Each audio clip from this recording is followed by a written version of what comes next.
Hey everyone, welcome to BRAP. It is Wednesday, November the 5th, and we have a early edition of BRAP. And the reason why we're going early tonight at 7 p.m., we usually go live at 9 p.m. every Wednesday night, is because we have a first-time guest with us. We have Wooly Gamer coming live to us from the UK. Wooly, welcome to BRAP, sir. Thank you for having me, BRAP. It's an honor. I've known you for 6-7 years on Twitter, which is crazy. Has it been that long? Yeah, bro. Oh my goodness! Since 2018. Wow. So yeah, crazy, isn't it, to think 2018 was that long ago? But yeah, it's a pleasure to be on. Thanks for inviting me. It's an honor, and thanks for also bringing the time forward for me, because it's only midnight here in the UK now. It's not 2 a.m. I was still going to come regardless, but it's appreciated, man. Thank you. Yeah, no, I'm happy you could make it. I mean, I didn't realize, I forgot the time difference here. And when you said, oh, it's 2:00 my time, I was like, and then I was like, all right, let me see if I can push it up to 8. And then I was like, all right, let me see if I can push it up to 7. So no, I definitely appreciate you, making the time to join us, considering the 5-hour time difference here. So, also have a returning guest. Have Doomsayer. Doomsayer, what's going on? Not much, man. Just enjoying Battlefield. That's about. Oh, okay. I can't. Are you playing Battlefield? Are you playing the Battle Royale? Or are you just playing multiplayer campaign? I'm not too much of a Battle Royale kind of guy. Conquest, Breakthrough. I've been playing a lot of Breakthrough. Lately. Okay. So I haven't touched the campaign, but once I do the campaign, I'll have it platinum because I got all the trophies for the online stuff. So I wanted to get them out of the way. But I can't stop playing the multiplayer. It's fun as hell. Nice, yeah. But nice. That's awesome, man. That's awesome. Yeah, I haven't played multiplayer since the beta with I was playing with Wooly and Nib. And there was someone else, I think one of Wooly's friends was playing with us too. But that's the last time I played. I did download the Battle Royale. Haven't tried it yet because I just rolled credits on Ghost of Yote, and actually I thought I was gonna be done with Yote, and then I realized I can now go fight the hardest character in Ghost of Yote. I forget his name, but he's Takeshi. Is that his name? Takeshi, I think it is. Yeah, something like that. Yeah, Wooly, he's a pain in my ass. Like I like Souls games, but we're going to talk about that in a second here because I have some thoughts on Yote. I won't give any spoilers away, but Brap, there is one thing I want to say. Yeah. If anybody needs a teammate, I will be glad to jump on with you guys. Just do me a favor. You're going to need to turn your mics or your headphones really down low because I yell and scream. It's Battlefield is a job to me. Just not a game, it's a job. So I take my job very seriously. So you're out there like a drill sergeant then. You need a medic. I got, what was the top? Was 89 revives in one match. I'm a great engineer. You just need to drive the tank. That's all I need you to do. I'll do everything else. Okay? Nice. The helicopter, same thing. I'll be your guy. I need to play with this guy. Yeah, I mean, Doom sounds like he's the real deal. It's a job. Battlefield is a job. He says it's a job. Oh my goodness, that's too funny. But no, great to have you back on the show, Doom. Yeah. And last but not least, I often podcast with this gentleman every Thursday night at 7 p.m. Eastern time. Hey now. On the show called Crossfire. Yes, sir. Welcome back. Long overdue. We have Mooch with us. Mooch. Buddy. Welcome back to BRAP, sir. Great to be back on BRAP, first of all, and great company to be with. Shout out to Doom and Wooly as well as you, BRAP. Thanks for having me on. Great to see the chat here as well. You got some great people. JC 2013 is out there. I see him out there. Ocelot's out here. You got some great people over here in the chat. It's funny that Doom says what he says about taking it seriously. I think I may have to recruit him. Now, you guys know I'm more Call of Duty Warzone, but I didn't get Battlefield 6 yet, so Doom, don't hold that against me. The reason being was I wanted to play Red Sec, right? So I got into Red Sec. I started playing. I'm trying to move some of my Warzone guys over to it. And then a little game called Arc Raiders came out, which I'm not going to jump into. I'll let Brap handle the topics, but it stole me. It stole me. But I love your enthusiasm, because when we play Warzone, and Brap, you know this. You know the great James Vincent. James, oh yeah, he plays to win the game. He plays to win the game. We don't camp. We don't do this. We are constantly getting contracts. We're going out for bounties. We hunt down teams. We get loadouts immediately. We have position points on the map that we go to all the time. So we take it very serious. So the fact that Doom plays Battlefield that serious. Yeah, I might have to join you guys on Battlefield as well, because I've been loving RedSec and the whole Battlefield 6 experience. I have put it on the back burner right now with Arc Raiders, because I'm just going to be honest, Arc Raiders has me like a virgin touch for the very first time. I'm not going to lie. Oh, wow. It's like wow. it's like I've never experienced gaming until I played Arc Raiders. It's like it is just absolutely phenomenal. And I've had a bit of a terrible day on it, if I'm not going to lie, today, with the amount of kind of happenstance resulting in me being dead and losing all my gear.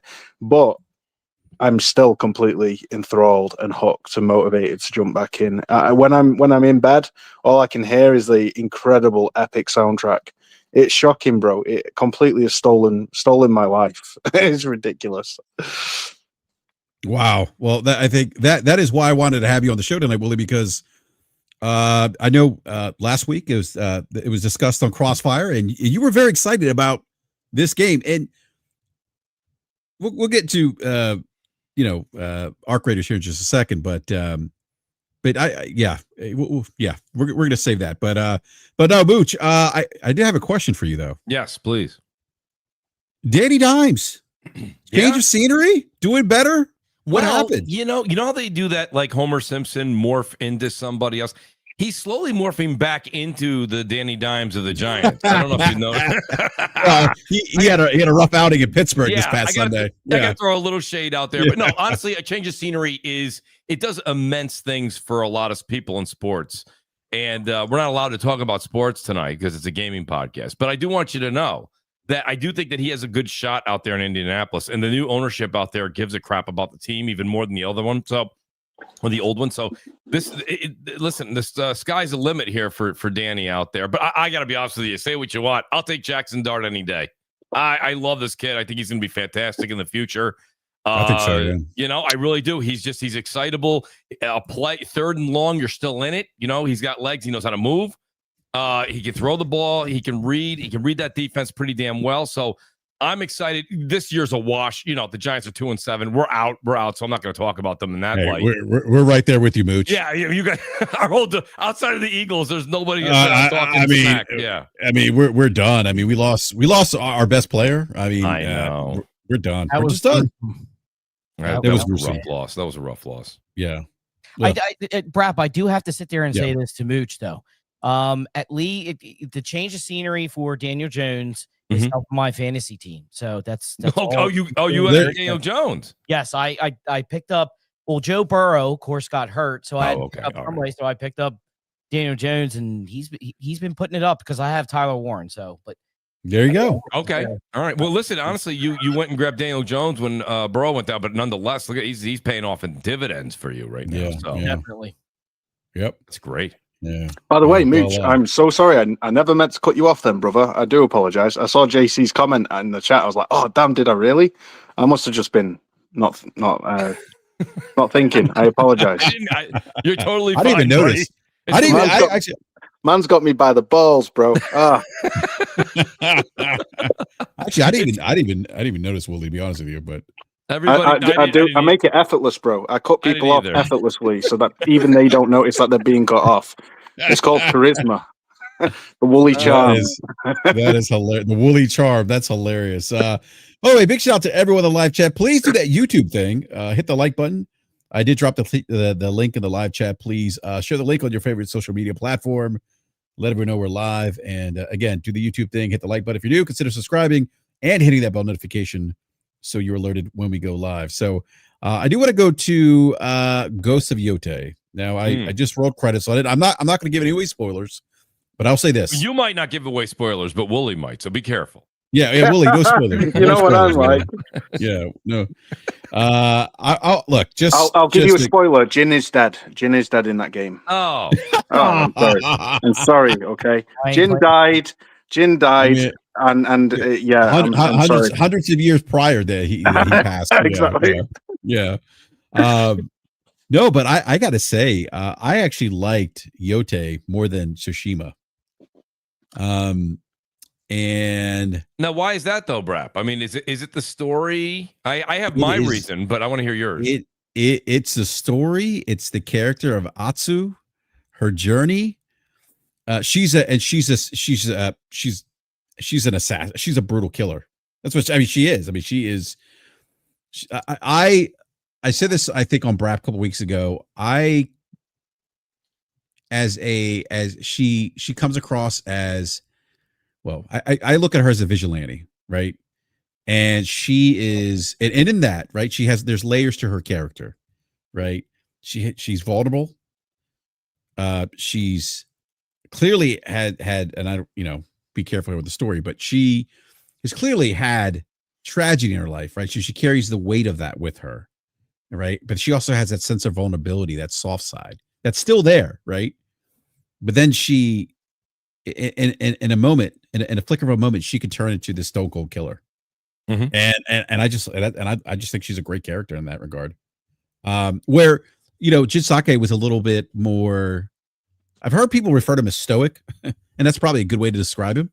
But and not that I didn't like Jin, but Jin was battling his own, like, almost he was battling his own. I love how you call him Jin Sake, bro. Because sake is the drink. Oh yeah. Jin Sakai.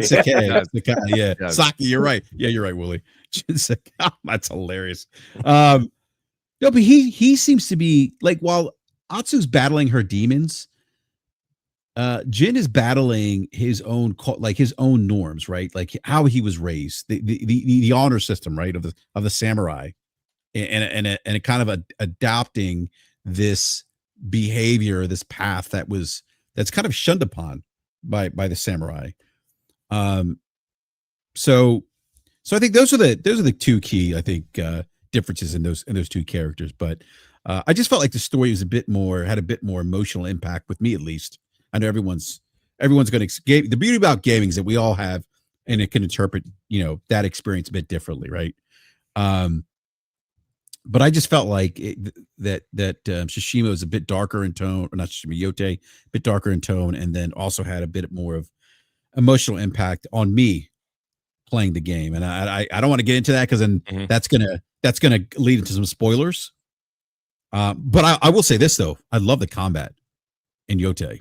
Oh yeah. It just felt more fluid. I know that Wooly was concerned before it came out. Wooly, and if I'm putting words in your mouth, you can correct me here, but you were a little bit concerned about whether or not the stances being removed was going to be an issue, and I don't think it's an issue at all. No, factual, yeah. My concern was that the 4 weapons would somehow just be a replacement of the 4 stances, and lack the depth of the combat in Tsushima. But fortunately, that's not really the case. There is slightly more depth in Yote. I wouldn't say there's a lot more depth in the combat than Tsushima, but there is a significant enough improvement in terms of game depth. And I also feel like from the very first sword battle at the start of the game, the connecting choreography between the swords, it feels a lot more intricate. Like they've just really finely refined and polished the sword combat to make it feel so much more satisfying than in Tsushima. It's really good. Now, Willie, remind me, in Tsushima, could you throw weapons at enemies? No. Okay. You had ghost weapons, obviously, like your but like those daggers. I can't remember the name. I'm too tired to remember the names of stuff. But you couldn't pick up weapons. You couldn't pick up like enemy weapons and throw them at the. No. Okay. Yeah. And that mechanic is so good, because if you equip. Yes. if you equip the mercenary attire, you deal extra damage when you throw weapons, so you can work out some pretty epic stealth runs, and using the environment to your advantage to take out enemies in really cool ways. So it actually saved me, and when I had about 100 attempts trying to beat this sub boss, wasn't even a main boss, and he had loads of goons come into this encampment, and I just for the life of me, because I play on the hardest difficulty, I couldn't for the life of me beat them all. Eventually, I switched the gear to that costume, and it enabled me to use a lot of the weapons to one-hit kill every enemy. So it saved me really. But yeah, it's really good. Yeah, no, I love that that added mechanic. I mean, it adds a different flavor to the game, and actually, like to your point, when you're going stealth, you can actually chain together some great like combo attacks. Like literally, like like if you there's that one perk that you could do like 3, I think, assassinations in a row. So at times you'll get like 3 in a row. And that third person you assassinate may drop a weapon. You could pick that up, turn around, throw it at someone else. Or I don't know if you saw this, Wooly, but I threw a katana at somebody coming around the corner, and my wolf comes out at the same time. Yep. I was like, this is badass. Yeah. So for me, this is Expedition 33 still my game of the year. But this is a close second. This is a close second for me. Interesting. Yeah. Speaking, I know we're talking about Yotai right now, but a couple of big streamers out there are really pushing for Arc Raiders to take Game of the Year. I don't know. We'll kind of get into that later. But that was an interesting push because a lot of people already kind of had their feet set in the sand that it was going to be Expedition 33, and Ghost of Yotai comes out and surprises. And now you have Arc Raiders, which that'd be quite a change of pace for a Game of the Year. When I don't think it'll end up winning that, but nonetheless. Mm-hmm. Well, let me ask you a question, Moosh. I think this begs the question as we are at the tail end of 2025. I remember when they showed the reveal trailer for Expedition 33. I thought, okay, this looks very interesting, right? Right. I didn't pencil it. I didn't have it on my bingo card for being one of the best games that I've played this generation. And I didn't have it on my bingo card to be my game of the year. But then Arc Raiders, I remember that Arc Raiders, the I think that was shown at the Summer Games Fest, if I remember correctly. And here comes Arc Raiders, and it's like, whoa. And to me, like, you have these two games, right? Yeah. That sort of just came out of left field a bit, new IP, and are doing very well. But that being said, on top of releases like Yote, which is the sequel to Tsushima, and some of the other games that we've seen in 2025, I think this has been a really, really good year for gaming. I agree. And I think one game that a lot of people won't talk about, I rolled credits on it just before Halloween, was Silent Hill F. I think that's how's that? I absolutely loved it. I actually went through, I've started New Game Plus. There's multiple different trophies to get there to get the platinum. The hardest difficulty you'll unlock after you finish it is Lost in the Fog. And so you have to complete it in that difficulty to get a trophy, of course. And then you also have to do the puzzles in the Lost in the Fog difficulty. You can do that in one playthrough. I will say, and you could shout out to Wolf, who's been on Crossfire a bunch of times. Wolf got the platinum on it, and I tip my cap to him. It's not that it's ridiculously difficult, but the fact that they start taking away health and your what is it there, the degradation of your weapon is that much faster in Lost in the Fog. It does make it quite a bit more challenging. And that's one of those games where the reason, if you look at the trophies and completion through the game BRAP, you'll start to see that the percentages get lower and lower. The first enemy I beat it on hard the first time through. And the first enemy is quite challenging. Not like you can't do it. It's doable. Yeah. But to be honest with you, a lot of people probably almost hung up the controller after that. It gets more and more challenging as you go through. But I think the game itself gets challenging. That first boss presented a lot of gamers. I read in an article somewhere that it presented quite a challenge.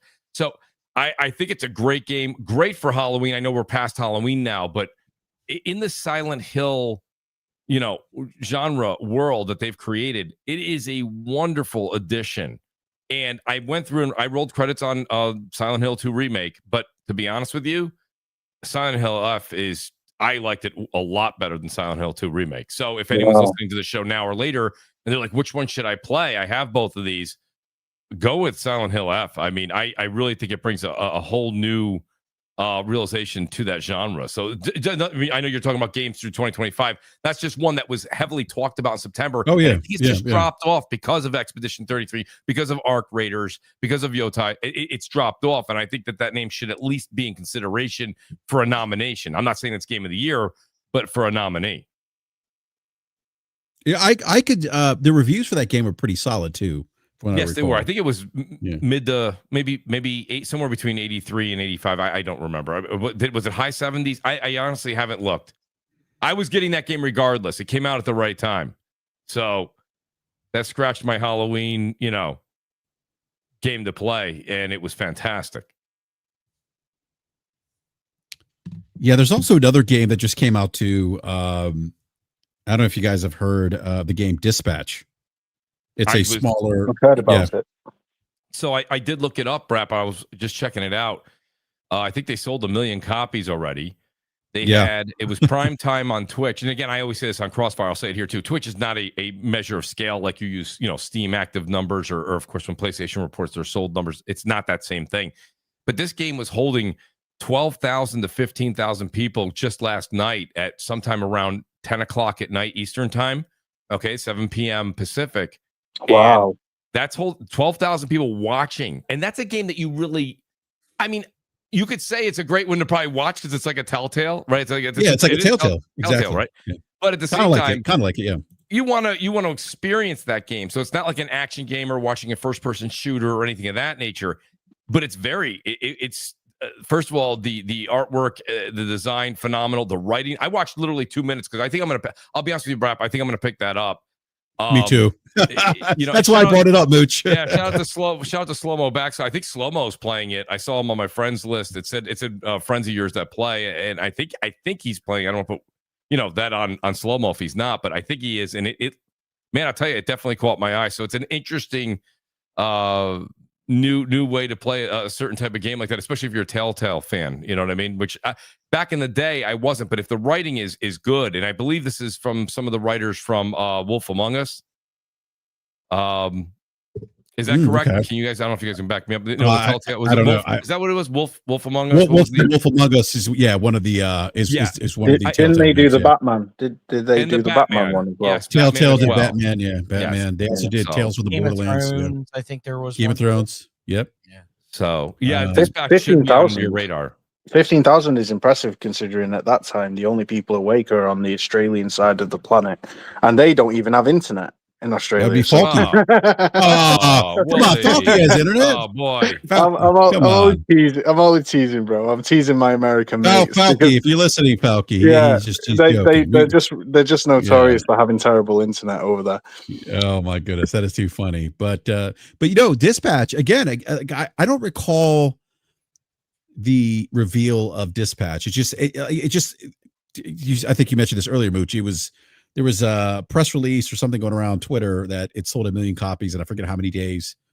And then I'm like, oh, okay, this is interesting. Like, and then I saw the trailer. I'm like, this looks really interesting. Yeah. And then I go to the Steam page, and it's currently sitting at 94% very positive reviews. Let's see, out of 15,693 user reviews. So that's pretty good for on Steam. Yes, it is. So I think the game retails for $30. At $30, I'm probably going to pick it up.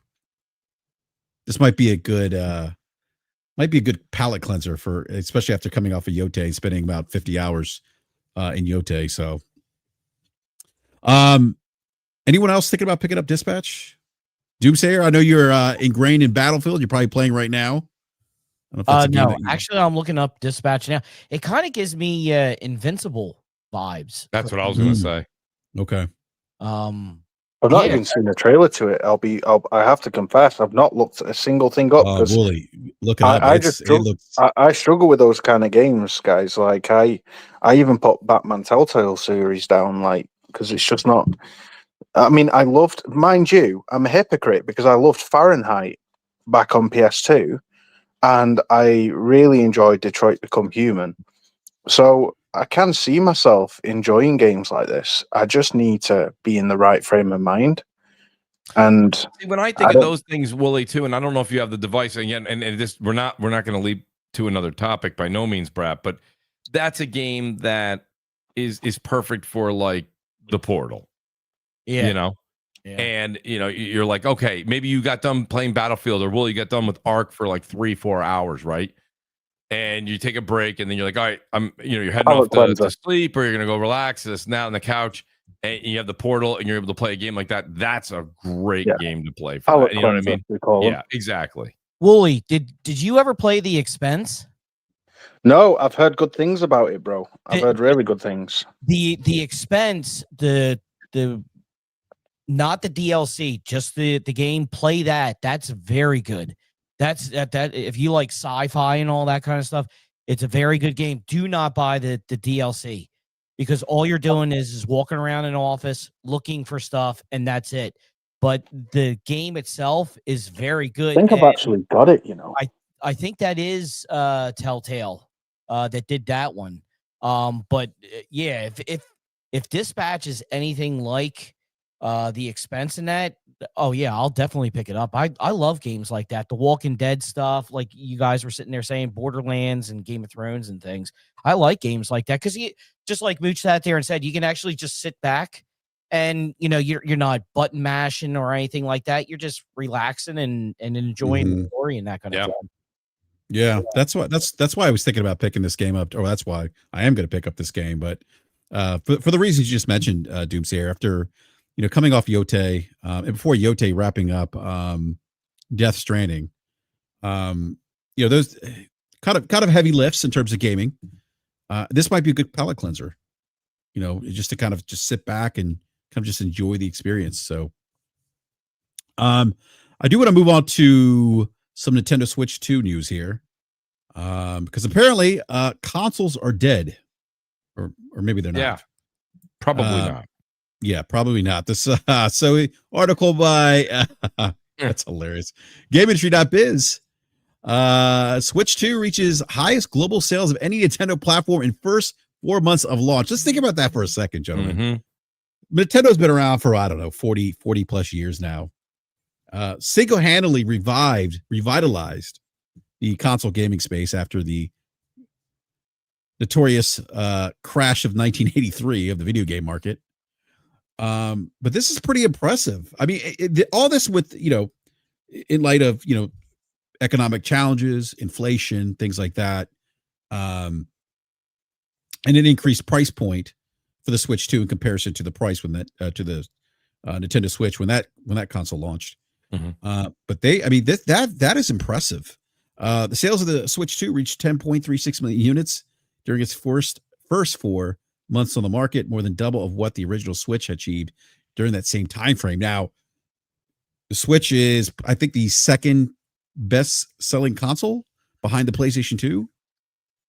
So this is impressive. This is really impressive. Again, considering some of the economic challenges, some inflation. Look, video gaming is getting expensive, right? It is. We used to say, 10 years ago, we used to say it's a very expensive habit that we all love, and expensive pastime. Pardon me.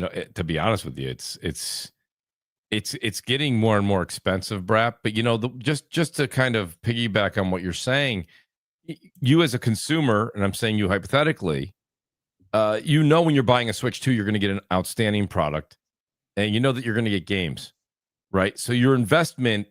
Not just games, but games. What's that? I said not just games, but really good games. Really good games. That's your investment is safe, right? That's kind of like it's it's the safest. I don't know what fund. What BRAP? I'll go to you on this one. What are the funds? Is it the G funds that are the safest in the stock market? And you know. And my point being is, I don't know, whatever that. It's a safe bet. Is my point. You're going to get great games, and now you also have the backing now of third party being there, where the third party left. They weren't. I shouldn't say they left. They weren't there for the Switch 1, for the most part. You weren't going to get Borderlands 4 on there. You weren't going to get commitment from this game coming on there. And now you have that on top of the Nintendo studios that are constantly putting out great games. So the other point I'll say, and Wooly, I know you want to chime in. I think it's important. I read this article when the Switch 2 was coming out, BRAP, not the one you have up, but a different one. And they were saying, just be ready, because what you consider right now an expensive Switch 2 for this, because that's basically, I saw this conversation going on online, the next generation console, right? Is that Gen 10? You're going to have the PlayStation 6 and the Xbox Magnus or whatever it's going to be. It's going to make the $400 price tag look cheap again. You know what I mean? When things come down to it.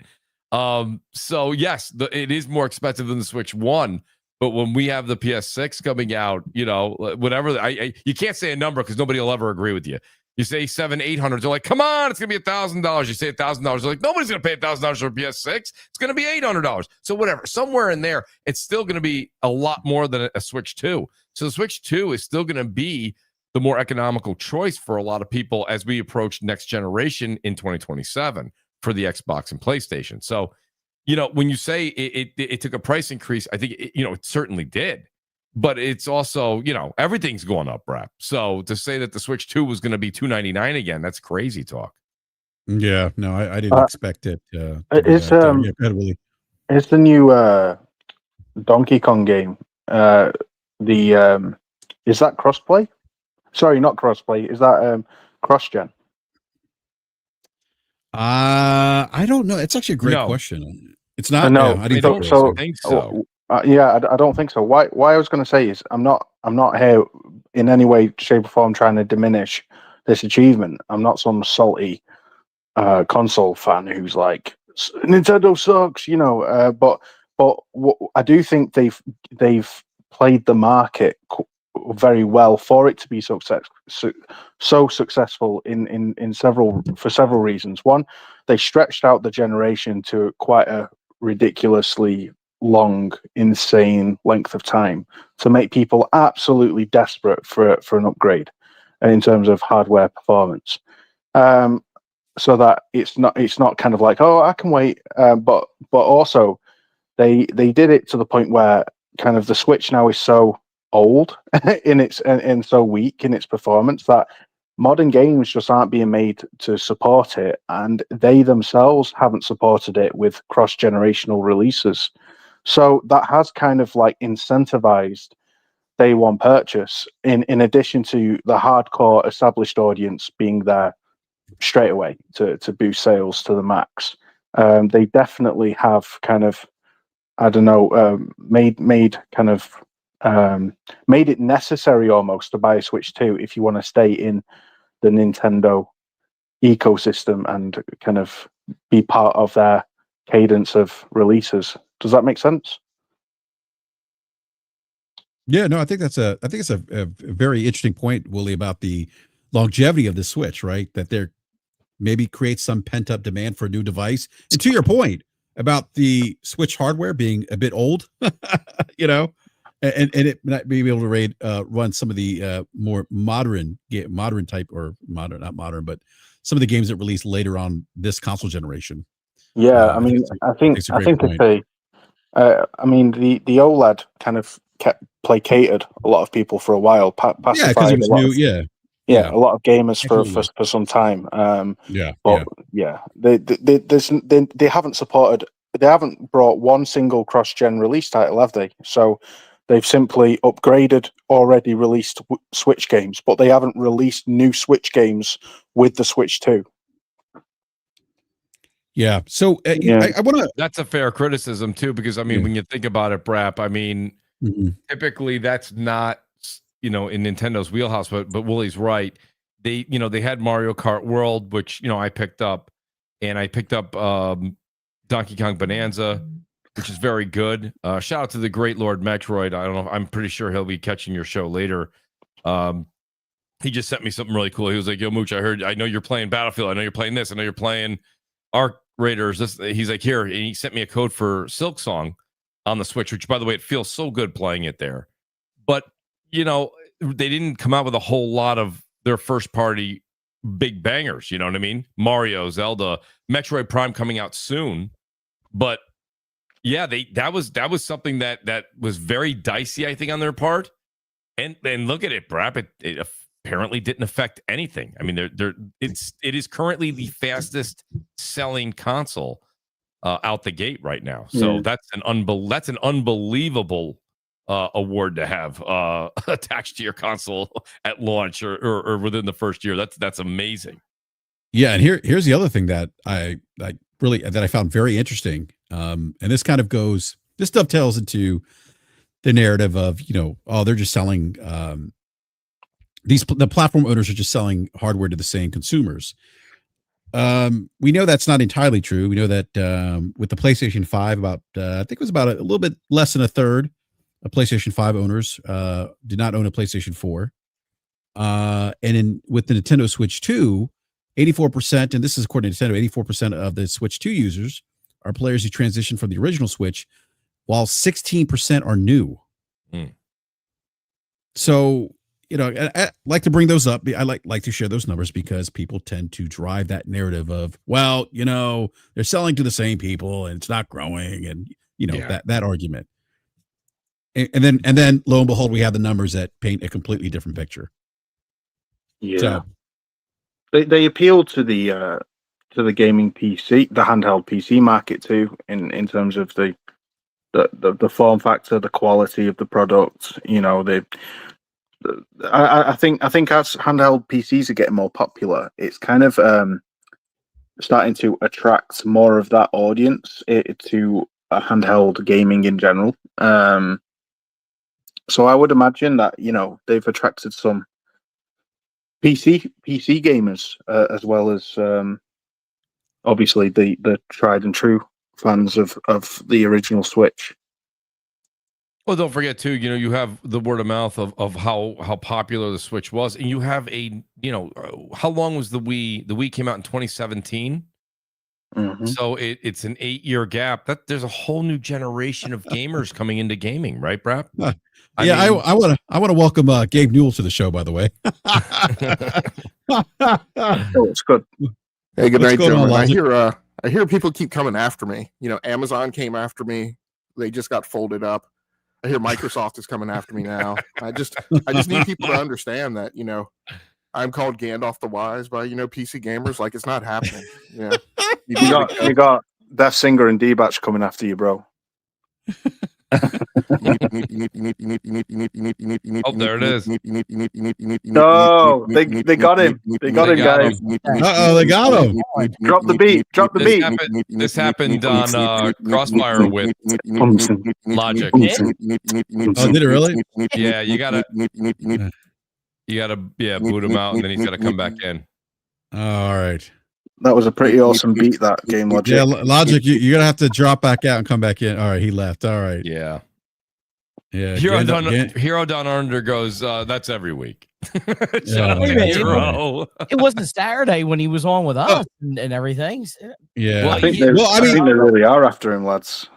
Well, I mean, it's funny because what Logic's referring to, there is this narrative out there now that somehow Microsoft is going to topple, with the Windows Store, is going to topple Steam. And so I've seen the argument being made, well, they offer publishers a better deal by selling their games. Microsoft's only taking 12% as opposed to Steam that takes 30%. And I'm like, guys, let's just pump the brakes here for a second, right? Like Epic tried their hands at Steam. Epic also has that. I think Epic also only takes 12%. Epic is also home to Fortnite. You can't get Fortnite on Steam or any other launcher, PC launcher, except for the Epic Game Store. They give games away for free every month. And yeah, exactly. Well, I was just about to say that. And so, I mean, but Steam is still king right now as far as PC launchers. And I think what the thing that a lot of people miss is that consumer inertia, behavioral inertia, is a real thing. It's hard to pry people away who have been invested in their ecosystems for years. This is what I was saying. It's not easy. It's consumer inertia. It's a thing. Yeah, this is exactly what I've been saying about what Microsoft failed to understand when they misread the ceiling to try and justify the Game Pass model. They estimated 70 million by 2024 or something outrageous. But I was like, you're completely negating all acknowledgement of the inertia and habitual kind of cementation, if that's a word, of the established gaming demographic, especially the hardcore, which Game Pass is appealing to. They thought Game Pass was going to appeal to casuals, but they completely have no clue what they're talking about, because no casual gamer who plays their FIFA and their Fortnite and that's about it will look at Game Pass and go, oh gee, I want to pay hundreds a year to subscribe to a catalog of 300 games that are chosen for me to play when instead of spending my time playing my favorite staple franchises. I know casual gamers going to do that, and so the hardcore is what they're trying to reach unwittingly. But we are cemented to our gaming habits. We have our digital libraries. We have our platforms, and that's it. Yeah. No, that's a fair point. I think with the hardcore release, and I believe this. I believe this as I mean, we talked about Nintendo, right? This 40-year history. I believe that one way to price people away, the hardcore, as you mentioned, Wooly, is to release exclusive content that is compelling, that is, that has cultural impact in gaming in the industry. I mean, I talked about this a couple weeks ago with Halo. Xbox is literally on the map because of one game, Halo. Yeah, not just one game, but it was the one game that really cemented Xbox as a real player in the gaming space 20-something years ago. And it was one game, right? Mm-hmm. So just some food for thought. But I'm gonna grab the super chat here. T-Rock with T-Rock 40, $2 super chat says Microsoft can only topple their own divisions. Thank you, T-Rock. Shout out to T-Rock. Yeah, big shout out to T-Rock. I have a question to you guys, because you guys are all PC gamers. Isn't Linux a better a system to play games on anyway? That's my understanding. I don't know if Logic will make it back, but yeah, I and probably Mooch, what's his name now? The guy Willie argues with on Crossfire. Death Singer, yes. That's the guy Wooly argues with. You don't even know. You're a panel member, and you don't even remember his name, bro. That's just cold. Wooly just cold, bro. Logic said he's back, bro. Poor Death Singer, bro. Flipping that. Even I'm feeling sorry for him, and I can't stand the twunk. He needs to come back on. He said, "I'm back. Let me on." It says that his. Yeah, I don't know. No. Oh, he needs to jump back in. No, you know what? You got to remember something, Mooch. I've been for the last couple of weeks or months, I should say, standing on the 50-yard line with the clipboard in hand. That's right. You have been many months, calling plays. Months playing. Yeah. Right. Yeah. So, well, and that's why I don't know. I was waiting for you to change the show from BRAP to Coach. But I was gonna put up some plays here in the background, but I'm not gonna do that. BRAP, do you go to your players saying, "Do your job"? That's all you got to do. Just do your job, like Bill Belichick. I actually say, I say a little bit more than that, but I want to welcome Gabe Newell back to the show.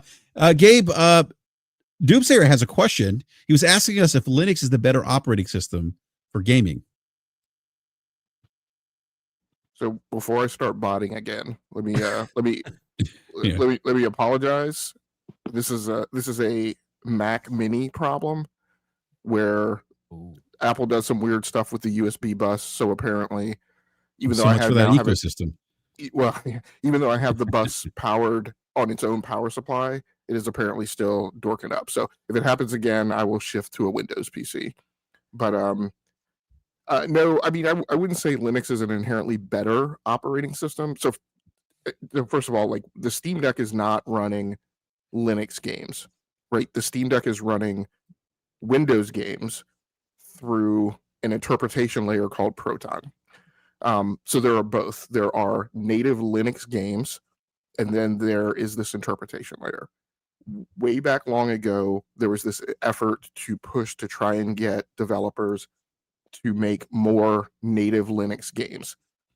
Having failed for that to really catch on. I mean, developers still do it, but they're just not doing it in a way that's really has ever led to Linux taking off.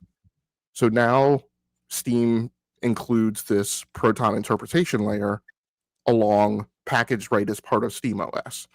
And yes, in a very weird way, which I can't even describe technically what in the hell is going on. For some reason, some games are running better with higher performance through that interpretation layer than they are running natively on Windows. My only guess is just that Windows gunks stuff up and is so inefficient that it doesn't extract all the performance that it could out of similar to hardware as the Steam Deck. And so the Steam Deck, yes, it's going through an interpretation layer, which you would think would slow things down. However, at the end of the day, most of the resources, more of the resources on that Linux-based install are left alone so that they can be utilized for gaming, and therefore you get, in some cases, higher performance on the Steam Deck. Okay. Oh, okay. That's interesting. All right. Gabe, before you dropped, is there anything else you wanted to add before you started botting? Because I do. Yeah. We don't have to do it right now. I do have a thing that I do want to go through about. It is a continuation of a conversation that was started on Crossfire, but because I've heard it now 3 times from 3 different groups, this whole notion that once you develop something one time, you never have to touch it again. I want to dispel that mythology and make sure that the people who listen are actually kind of understanding how software development works. Yeah, no, that's fair. I mean, we talked about that offline. I mean, the creation engine being an example of that, which we can get to later on. But I do want to go to want to switch gears here for a second. And give me a second. I need to pull this up here. Where's the button? Here we go. Wooly, you're gonna love this. You're gonna love this, Wooly. Oh, go on. There we go, Wooly. Arc Raiders 93 on Open Critics, currently 87 on Meta. Yeah, boy. That's something. So, Wooly, Game of the year. You have been very I don't know how to say it. You're a huge fan of the game. Exclusively devoted. So why? I mean, look, I mean, honestly, like I remember the reveal trailer. I'm like, okay, this looks interesting, but I kind of feel like this game, maybe it's just a BRAP thing. It's a me problem. I felt like this game just kind of came out of left field a bit, and it's sitting 93 Metacritic. I think there was an article. I don't know. I think was it Push Squared? There was an article by one of the gaming sites that said it's like the second highest rated game of the year. And I'm like, holy shit, this game is actually like yeah. So Wooly, I mean, where does this game sit for you? It's my game of the year, fam. It is. It's beat everything for me, including Death Stranding 2. It's beaten Clair Obscure for me. Like for me, it's one of them lightning in the bottle cultural phenomenons like Fortnite in terms of its ability to completely invade the brains of people and just stick there and make its bed there and stay there. I'm listening. All I can hear is the music soundtrack, which is 10 out of 10 whilst I'm in bed and I'm trying to sleep. It's just constantly on my mind. It's like a drug. It's so addicting. The quality that's being displayed here surpasses even Hunt Showdown in terms of its audio, visual experience the moment to moment cinematic moments that are created from the most hilarious of happenstance. Whether it's stumbling across a random raider who's playing the whistle and he's like, "Oh, hey there, don't mind me, I'm just passing through. Toodaloo, see ya." And it's like dead hilarious. It's like, what just happened? To a giant leaper jumping a kilometer towards you, and you're with 9 or 10 other raiders who have chosen to side together, that you've rallied to take it on, and stopping it mid-air with the amount of projectiles being launched at it, and the poor thing doesn't know what to do.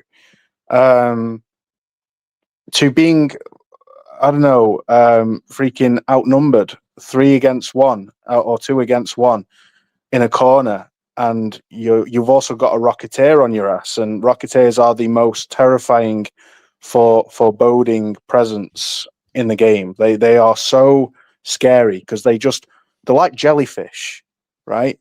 They just float there dead slowly towards you, and there is nothing you can do about it, and you're just praying to God that they don't spot you, because if they spot you, you have a 1 out of 10 chance of surviving, and you know it. And the hornets that fly around with it, and it's like little spotters and spot you, and the snitcher drones, which are like, "Hey guys, he's over here." Yeah, like it's like the last thing you need, but it creates tension and moments where, if you have a grapple hook, you could grapple that Rocketeer and ride on top of it, take out the other hornets, and then find a way to choose your timing wisely to jump off it and run into cover, or if you see a hill, run and slide down the hill at a speed that the rockets will miss you, to get into a building and hide. Or if you're really brave, throw a hornet driver at it to stun it, and so it falls out the sky, and then pepper it with grenades. But whatever the story that is created, it's because of the emerging gameplay foundation that they've laid. It's a quality that I've never actually experienced before in a game since Grand Theft Auto 4, in terms of the ability to play with your food, play with the physics, play and experiment with the mechanical depth that's on offer, and see what happens. And it rewards you for that experimentation to a ridiculous degree. I've had a bad day on Arc Raiders today, where I've been losing a lot of stuff, a lot of valuable items. I have a really good run. I'm like, oh yes, I've got some insane loot, but then I get like ganged up on by 3 solos who have grouped together to take everyone out.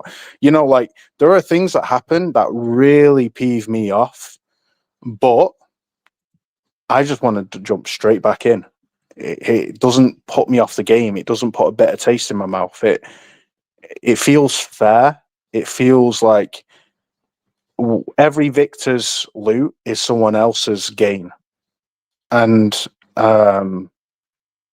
every match has untold stories waiting to be discovered, and I just love it. I absolutely, the lighting as well. The lighting and the audio is some of the best I've experienced in a game. Like Unburied City, the sun-soaked sands bounce the light into the buildings, and so the walls are lit up with this red glow from the sun outside, and it's just so breathtakingly beautiful, because the atmosphere is thick with like a smog, like a mist, because of the sand and the wind, and the light kind of proliferates through that, and it's just, oh mate, I could wax lyrical about it all day. Yeah, no, Wooly, that's awesome. So let me ask you, and Mooch, you're currently playing Arc Raiders too, right? Yes, I am. Like I said, I'm half the time that Wooly has, if not a little less. I'm level 13. I think just a hair under 20 hours. You know, so I could sit here and tell you a lot of the amazing things, but Wooly will tell you better about the amazing things. Some of the things about the game, I've seen a lot of people, I've been reading a lot about it, is certain people do think that the arc enemies are a tad OP. And so yesterday I was out, and shout out to James. If he's not listening to the show now, I'll tell him to check out the show later. And we were going out and it was just two of us, and the snitcher drone spotted us, and I shit you not, there was when it called over, I don't know if it was the Rocketeer or then three other, a Hornet came, when we both died, and luckily we didn't have too much on us at the time. Like it was five of them over our dead bodies, you know, and it's like the weapons load slowly, and these are things that are done deliberately, which are fine, but the weapons to reload is a slow animation. You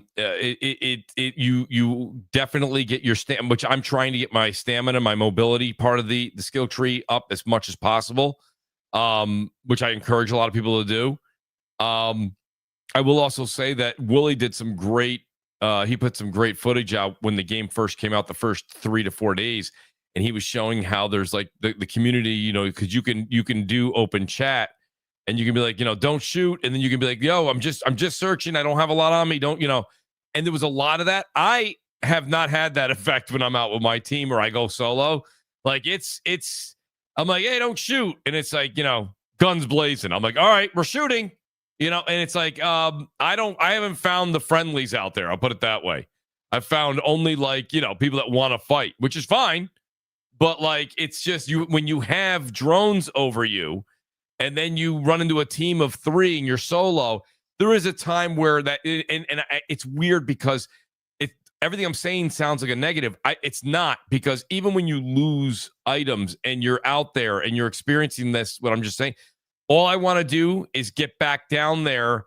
Shout out to Blaze and Aries. I was hanging out with Blaze 4K, playing a lot with those guys. And the one thing he says is, Mooch, when you go down and you lose items, go back out there, grab a free loadout, and go down there and just start recouping your materials that you lost. And he's not wrong. That's the way to play it. But you just want to get back out there. So it's one of those games that really hits all the emotions, right? It's so rewarding when you find a blueprint, or you find a gun, or you bring back the items, you went out there, found them, you completed a quest. And then there's also that other part of it where you feel like you're completely overpowered in certain areas. The game really kind of can kick your ass. Like Wooly said, Wooly's been nothing but positive, but I could tell what he said. I know what he's feeling right there. When he said, I had a bad day today, I didn't play any rounds with him. I guarantee you he got pretty goddamn frustrated if he lost 2 or 3 where he lost some crucial items. I know for a fact I lost a hole cracker, 3 purple weapons, including a Torrente, which is arguably the best PvP gun in the game. I've lost like loads of loot. I'm talking probably 200,000 coins worth of loot. Oh my god! Today. And so that's the other thing. So, and Willie, I'm only interrupting because that when you said 200,000, so early on in the game, money may not seem like a big thing very early on. Money is a very big thing. So when you find relics and things to collect that have the little gem icon in your stash, you need your stash to increase, and you need it to increase plentiful. And the only way to do that is with money. So you have to, so the fact that he just said he lost possibly upwards of 200K, that's like, I'm telling you. So there's, Willie, you know what I mean? Because you've been nothing but very, very honest about it. There's parts of this game where you're just like, I mean, there are moments where very frustrating. Yeah, there are moments where you're slightly soul destroyed. I'm not going to lie, but yes, but it's weird, you know, because the game softens the blow every time with several things, right? So you have 3 battle pass systems that are different, all of which are free, right? You earn gold coins and blue coins. Gold coins come from spending blue coins on gold coins, so to speak. That's your premium currency. That's for buying packs that you can otherwise buy with real money, right? You can also get gold coins through achievements. You've got blue currency, which are your feat coins. Now, feats are like kill a damage damage other raiders with shotgun ammo, or destroy 10 ticks, or something like that. Little objectives to carry out, which net you a huge amount of rewards that you can spend those blue coins on your raider deck, which is a battle pass. It gives you cool cosmetics, ammo packs, and weapons caches, and all sorts, right?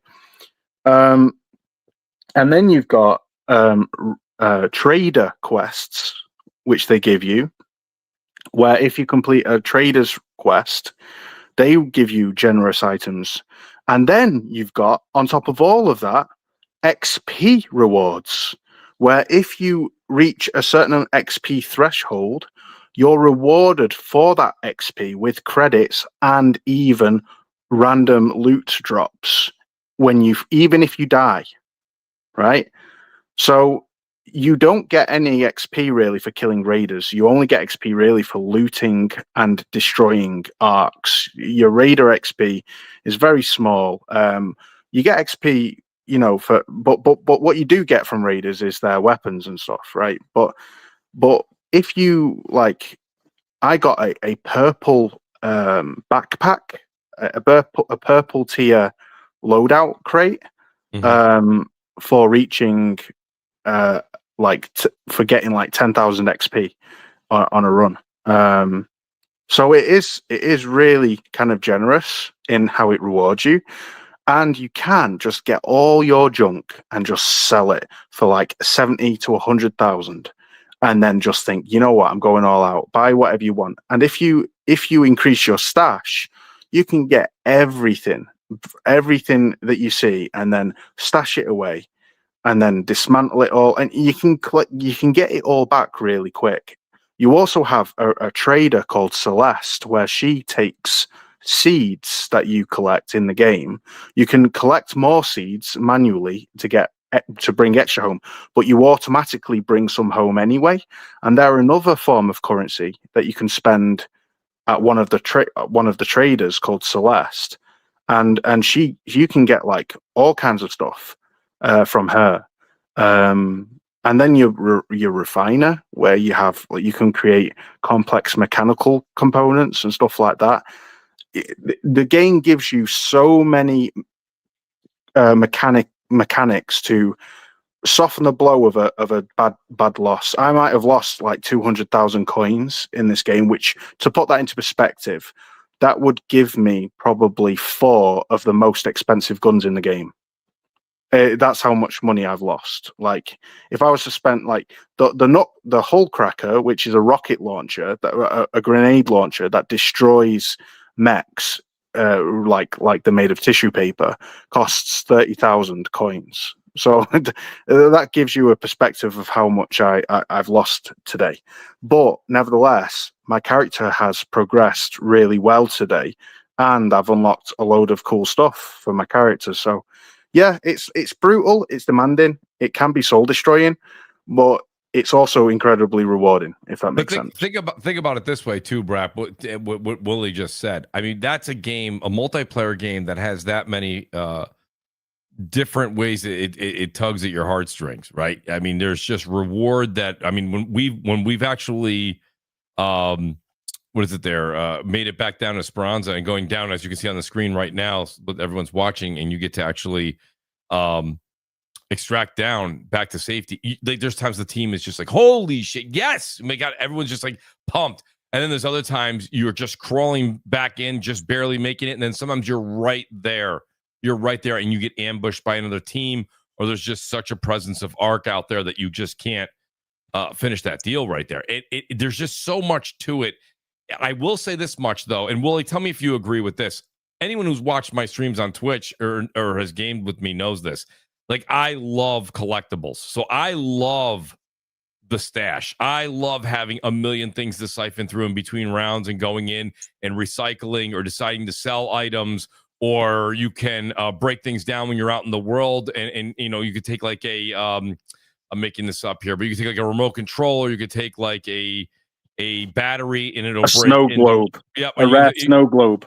Yeah, or you break it down into, depending on what it is, like wires and a mechanical part, and then you need those for other things. So there's a lot of item management. It's a lot of item management on top of a great third-person shooter. And for me, and I'm having this great conversation with T-Rock in the chat. T-Rock being a big Battlefield fan, and you guys know I do like COD. And it's like, to go from the speed of those games, this game's not like that. This one's a little bit more, there's stealth involved. Like Wooly said, when when the arcs are overhead, you better hide. I'm sure when you get later in gaming, you're like where Wooly is at level 50 or beyond. There's going to be certain weapons you can take down if you have blueprints where if you lose the weapon, you won't mind so much because you can build it again. But you just can't go out there guns blazing. This isn't a game you just go sprinting out into the middle of the field. Like, it's not like that. So, and then they have small little other things you can do where you grab the battery packs and you bring them over to these trays. You put them in there and then you open up and you get better loot for that. There's different little things that they have in there, much like Helldivers had their mini games. There's a lot of mini games built in besides the quests. So there's a lot going on there. And then, of course, the interaction with, PvP. It's just, that's I think, one of the most stellar aspects of it. It's phenomenal. Hard to put into words, So my favorite mode is solo. Great interactions, Wooly. Yeah, facts. My favorite mode is solo. I'm not going to lie. The solo, when you start off in solo, and you can go about, you can create such an incredibly immersive experience for yourself. You can go about it really slowly and tactically and, methodically. You can stick to your own little local spawn area and just loot it to death and then extract. You can just get a free loadout and just specifically target gunfire and pick off enemy raiders, who are in the middle of a firefight. Or you can join them and try and team up and hustle your way to victory and get some decent loot.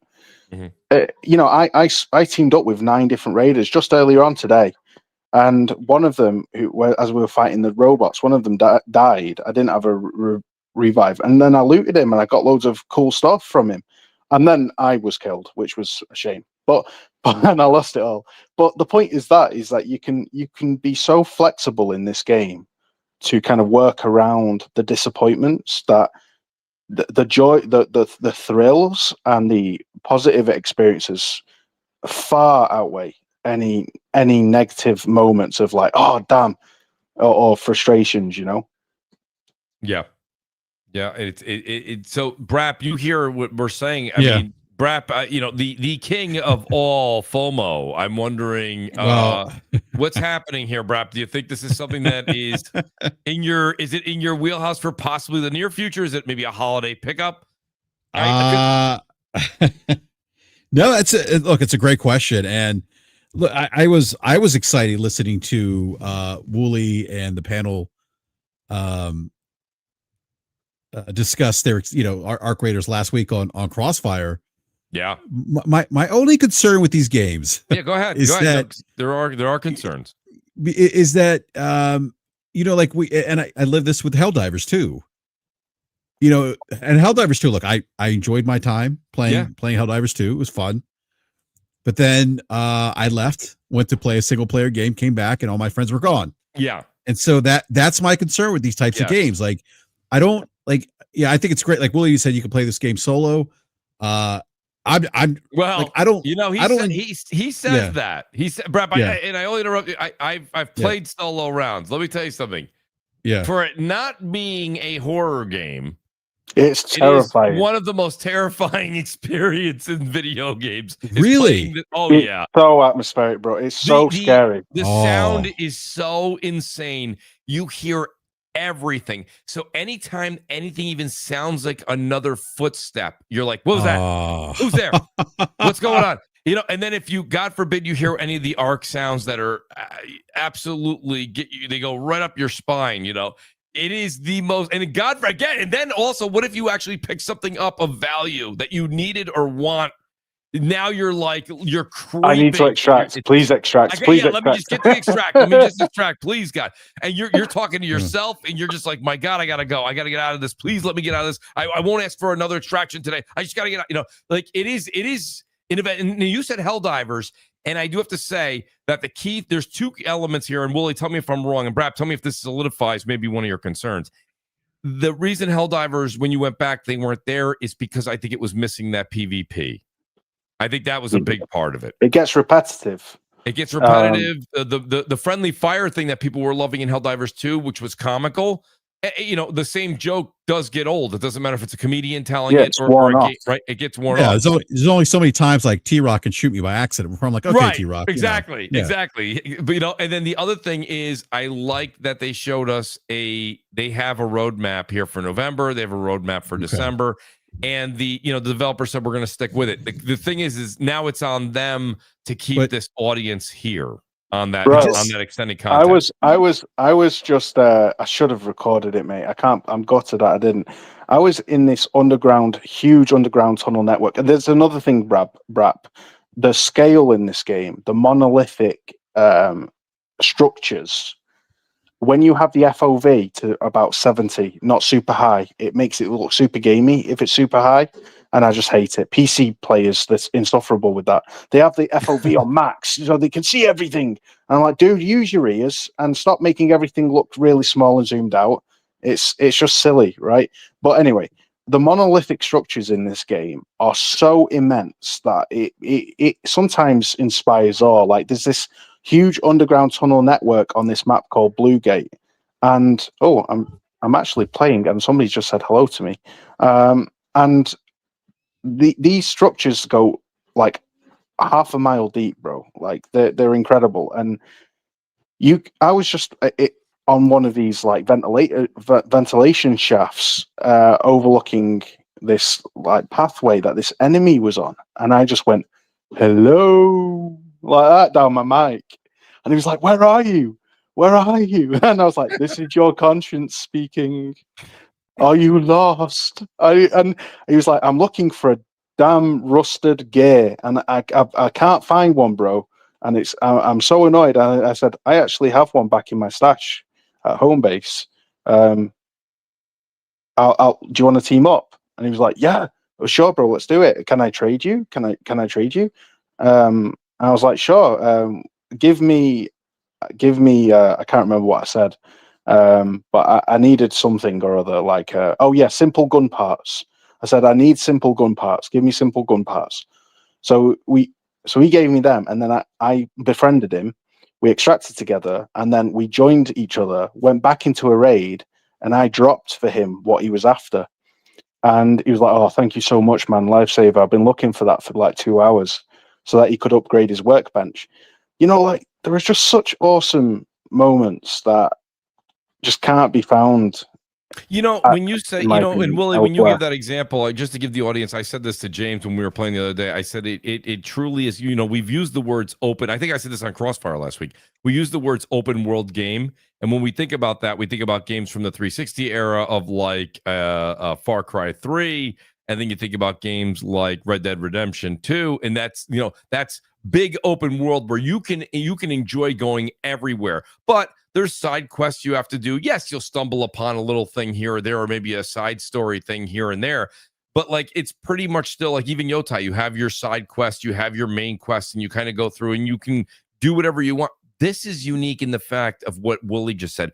Wooly's experience through that raid and finding that other person in the world and then linking up and then becoming friends. That same thing can happen where you become mortal enemies and fire against each other. And that, but my point being is when you say open world and really the game exploration and choice is yours, this is one of the first games I remember where every time you drop down or you probably not in this case, go up to the surface, you are literally, you don't know what you're going to get. If you're just going out there, you're going to grab a couple of parts and quickly extract. Yes, you know what you're going to get. But if you're exploring or looking for something in specific, and you stumble upon another team and they team up with you, the dynamic of the game is just infinite. There's a lot, and we don't know what other items the developers have in store for us moving forward. So I think your concern, BRAP, of like, can this withstand the sand of time? It has the possibility, because the possibilities right now, I wouldn't use the word are endless, but they're magnificent. Yeah, I was saying on Lono's channel that this game, I've not experienced a game with this much potential since Destiny 1.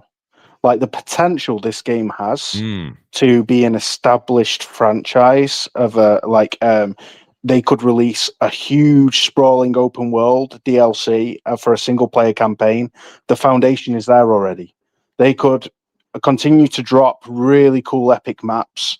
The foundation is there already. Introduce the huge giant arc enemy that's kind of like walking in the distance in the back scene of each map that you can't actually interact with yet. That's on its way to being a raid boss, no doubt. There is so much here that can be done because the foundation they've laid is so polished and so perfected. I can't stress enough, bro. Like it should be mentioned also, Willie, that it's a UE. I believe, and correct me if I'm wrong, guys. It's a UE5 game. That blows my mind. What got me excited for Arc Raiders? What got me excited for Arc Raiders about 6 to 8 months ago, before I even played the tech test. The tech test completely sold me on it. But what got me excited was when I, for the first time, experienced the finals, and then I was like, "Oh wow, wow, these guys really know what they're doing." Like, I didn't realize the finals was so good. I had no idea. It was the most impressive destruction physics I've ever seen in a game. It makes Battlefield 6 destruction even look subpar. Like, it's that impressive. And the polish, the combat, the fluidity, the fun, the hook. I was like, yo, who are Embark Studios? These guys really know what they're doing. And I couldn't believe it. And then I played the tech test of Arc Raiders, and I was just like, but these guys at Embark Studios are the Bungie of today. They're what Bungie used to be. They're innovators in the Western gaming. They're pushing new heights, and I feel like what they're doing now is what Sony hoped Bungie would be able to do and haven't. I think I'll say this, Willie, though, because a lot of people have said this for the past month on Crossfire too. Is that people say that about Bungie? Bungie went through a rough patch for sure. They pulled the game back. They definitely see what's going on here with Arc Raiders. I still think Bungie has tremendous talent there. I really do. No doubt. I'm excited for I'm excited for Marathon as well, because there's no way in good conscience we can't sit here and think that that is a talented team at Bungie, that they're not looking at the success of Arc and they say, listen, not only do we have to improve on where we were with what we put out in that beta that we let people play, but we need to go back to the drawing board. We need to bring something to our extraction shooter that even Arc may have Embark Studios may have overlooked. If they're just going to duplicate this in a sci-fi world, that's not enough at this point. A friend of mine who's in the tech business, he always says, listen, it's not who does it first, it's who does it best. So you're not wrong, bro. Right? It's not that Arc can't be, and I like the competition. Let Bungie come out and make something amazing, and let Arc come back, and let them Embark come back and be like, we're going to do this now. That's amazing. So I like a lot what Arc Raiders is bringing, but imagine now Bungie bringing their talents that we all love, the gun shooting mechanics of what Bungie's always created, right? Destiny multiplayer, Destiny itself, very, very good. And then putting a sci-fi spin to it that they can do in the world that they create. They just need to make sure that they do one more thing. That's a big deal in this case. If it's just the same thing, it's going to fall flat. It needs one more thing. That's up to them. That's not for me or anyone on the panel to come up with. We don't get paid for that. But they need that one more thing that's a hook that gets you to go, what's going to make Wooly at the time when that comes out and he's ranked 150th or 200 in Arc Raiders, that he's going to want to put that down to go over there. You've got to lure him over. You've got to bring that Arc Raider gamer over. So that's a big thing. And I see Nate in the chat, shout out to him. He was saying, I'm not in this position right now with all the gaming I'm doing to dive into a daily with it. And I want to make sure that that's clear, because, Will, you had mentioned Destiny. It's not like Destiny where you have to go in and do your dailies. You can play this game, twice a week, once a week. I've played with people that, like, Wooly, what did you say? You're level 40 or 50? I'm level 37. 37. Okay, you're almost 40. I'm 13. I would have no problem linking up with Wooly and going through and playing. I would have a phenomenal experience. And Wooly's got, I have 20 hours. He's got, that's where I misheard you. You probably have 50 hours in. Did you guys actually see, and I don't know if you can get it up, BRAP, that gameplay shot that I posted where I was ambushed by 2 players and I was basically stuck in a rock and a hard place because there was a Rocketeer as well. And I took out the 2 players and then got chased by the Rocketeer. And it was the most cinematic shite ever, bro. It was just insane. And, oh, bro, it's so good. I would just beg you to just look at more gameplay, BRAP, and get it. So when you play, are you matchmaking with American friends of yours, or are you just playing like natively with wherever the game puts you? I can. Nib actually bought the game just recently because of the gameplay I uploaded. It sold him, and it sold him on it. And he I've never heard him so animated and elated and happy. He sounded like a little child. He was so excited, bro, playing this game. I don't know exactly where Nib is. He's overseas somewhere. He's UK with me, but I've been playing also with Moondog, who's a US. He's from the US. I've been matchmaking with my American friends, but I am finding that a lot of the people that I speak to, that I come across in the world, have UK accents in proximity chat. So I don't know if it's region server based matchmaking, and that's why I bring that up. Mooch, your problem may be you may be playing with dirty Americans. So Willie may be playing with more gentlemanly blokes. I definitely. Oh man, no, it's legitimately dirty. It's been fire first and then don't shoot second. That sounds very American, by the way. It does. But the thing about it, though, think about it for a second, guys. It's very dynamic in that way, right? It can change every single time you go up to the surface in that you do a raid. It's not. That's my experience, but typically sometimes the group that I'm with, we have items we want to get back to extract. You take a chance. Willie, tell me if I'm wrong here. You take a chance. If you're heading back to extract out and you're like, don't shoot, and you put your hands up and you say that 1 second, 2 seconds, if they choose to fire on you, it's over. Yeah, it's over. So you have to be very, very selective when you're going to choose to go the safe route and try to make friends. So it's interesting, but that's what makes the game so you want to keep playing. I don't know how to explain it to you guys. Yeah. I haven't had a game like this in a while, man. It's crazy. This weekend I will be on Ark a hell of a lot of hours. The only thing that I'm upset about, bro, is that I bought Ark just after buying Battlefield 6 because I love Battlefield 6 so much, but I just cannot bring myself to not play Ark constantly. So it's literally robbing me from Battlefield 6, and I'm angry. I'm like, I can't do both. I want to do both. I purposefully waited to get Battlefield 6. I've been, like I said, I've been playing RedSec, the Battle Royale, which I think, BRAP, I don't know if you want to talk about that later in the show, but the Battle Royale, I think it's not fair to sit here and say, oh, Warzone had 5 years to get their act in order, which they still haven't fully, by the way.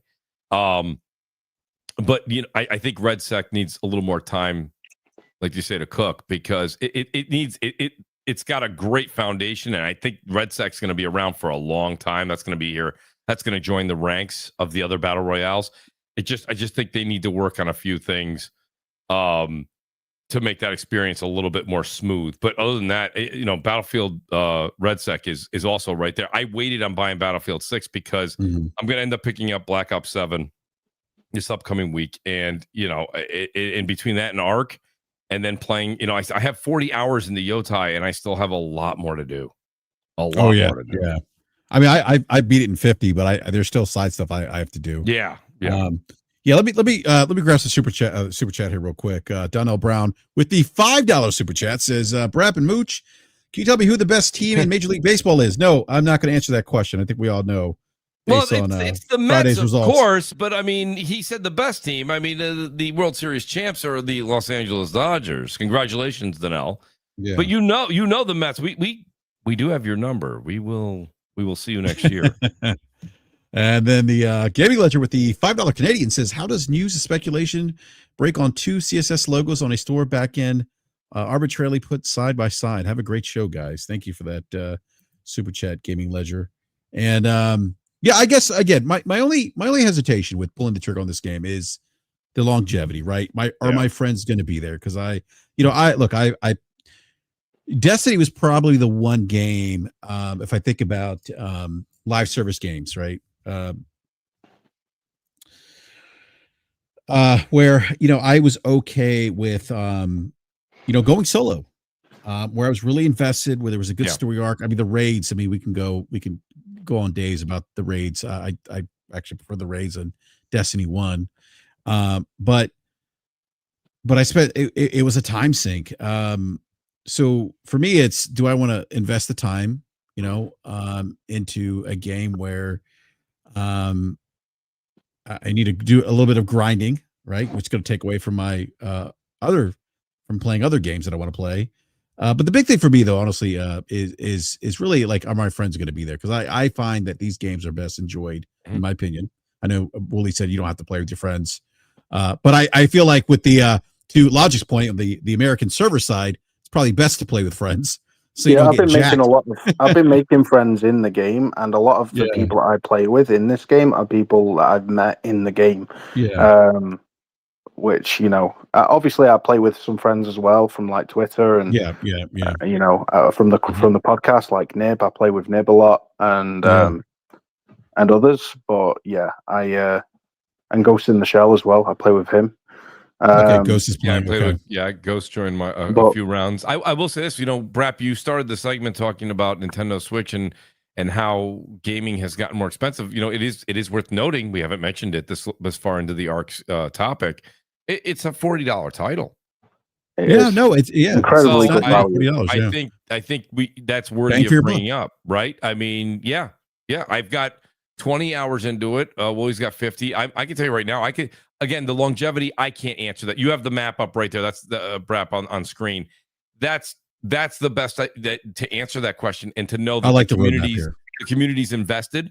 That kind of but the other thing is for $40, if you like those types of games. Someone said this to me. They said the best way that I would combine all of the way to think about it is Helldivers 2 mixed with The Last of Us factions mixed with The Division, right? It's like the game mechanics of like how The Last of Us factions played, right, with the shooting mechanics, but it's The Division with like the Dark Zone, and then of course Helldivers 2 with Extraction and that concept all brought together.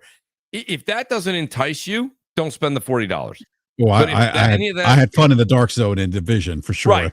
So if you have fun with that, if you like the Division, bro, you're gonna love this. And I would personally scrap the Helldivers 2 comparison, only because I think there are other games that more closely fit what this game is doing. And there's somebody here saying hello to me. I would, but tell them to tune into BRAP, by the way, Wooly.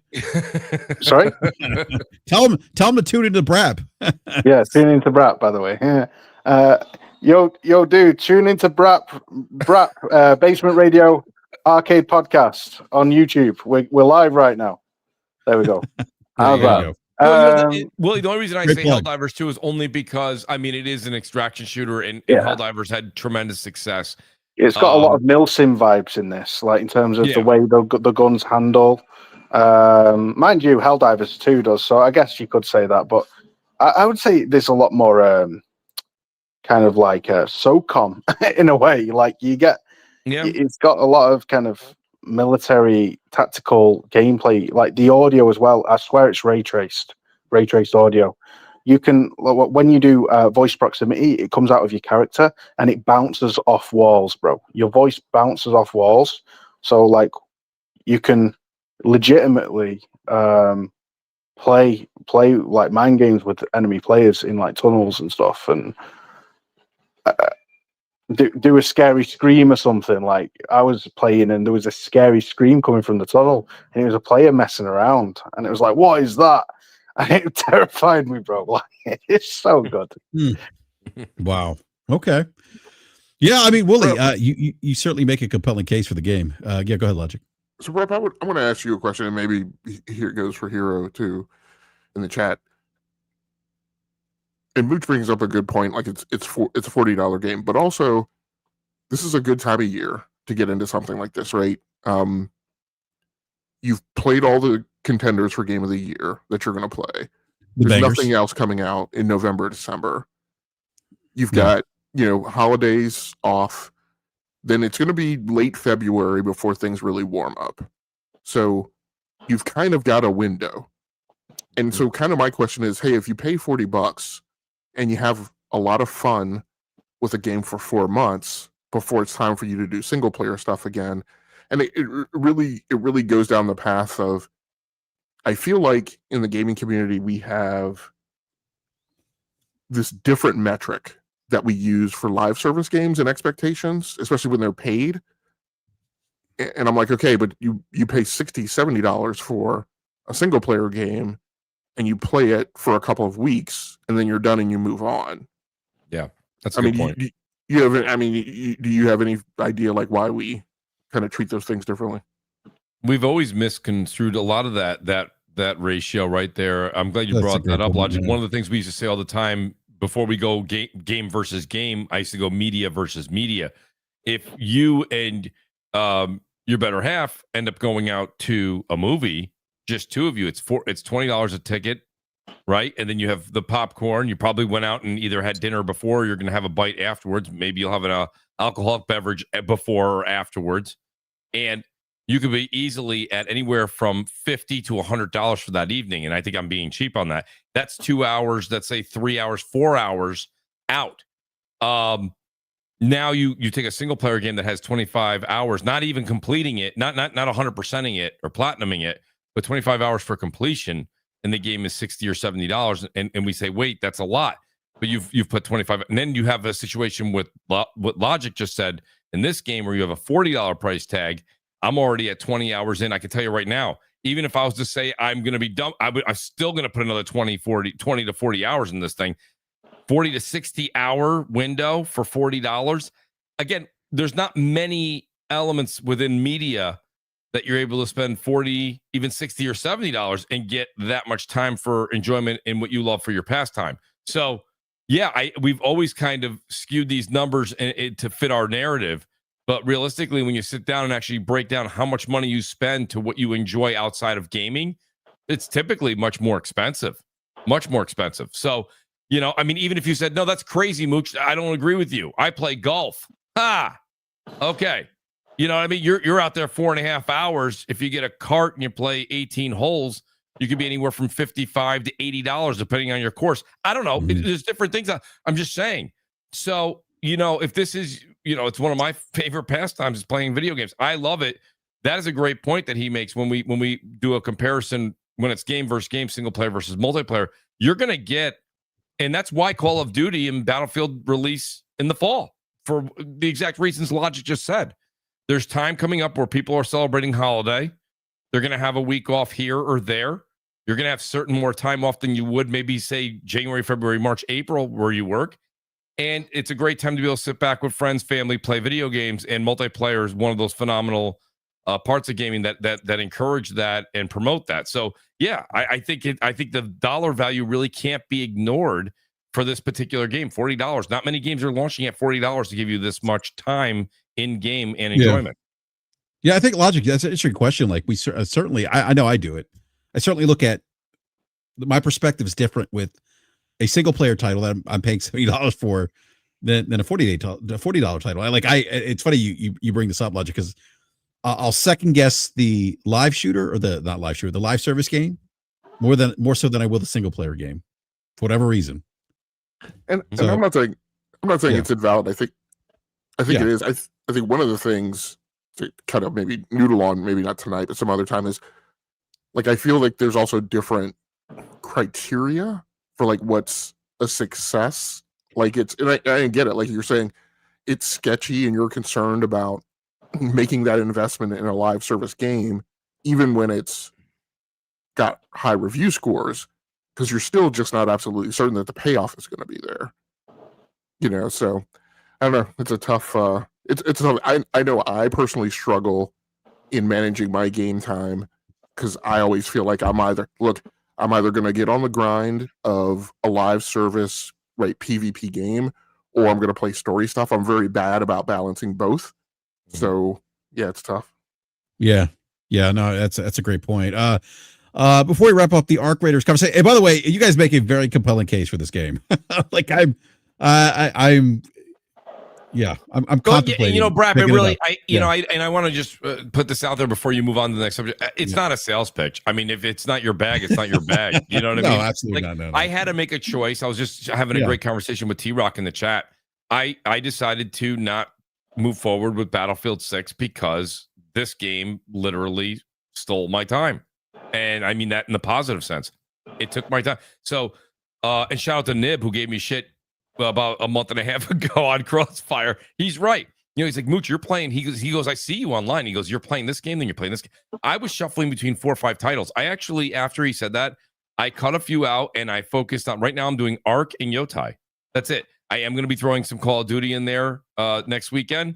But if I'm not playing Ark, I'm playing just Yotai. I'm not venturing off into and it's easy for me to say now that I finished Silent Hill F, but like that's the whole point is it's not a sales pitch. So if this is not your bag, don't I don't want your audience to think that this is a push. It's not. I just think that if you're a multiplayer fan and you've been looking for something different, this might be your cup of tea. This might be it. The best way I can describe it is, you remember the absolute abomination that was The Day Before scam. The Day Before. No, I didn't play that. No, I'm not saying did you play it? I mean, do you remember that game that was advertised that blew up? That was like the most wish-listed game on Steam that everybody was looking forward to. Had all the UE5 assets like straight out of the store. Yeah, and it was fake. It was vaporware, and they took the money and ran. And that guy. I know you're talking about the guy. Yeah.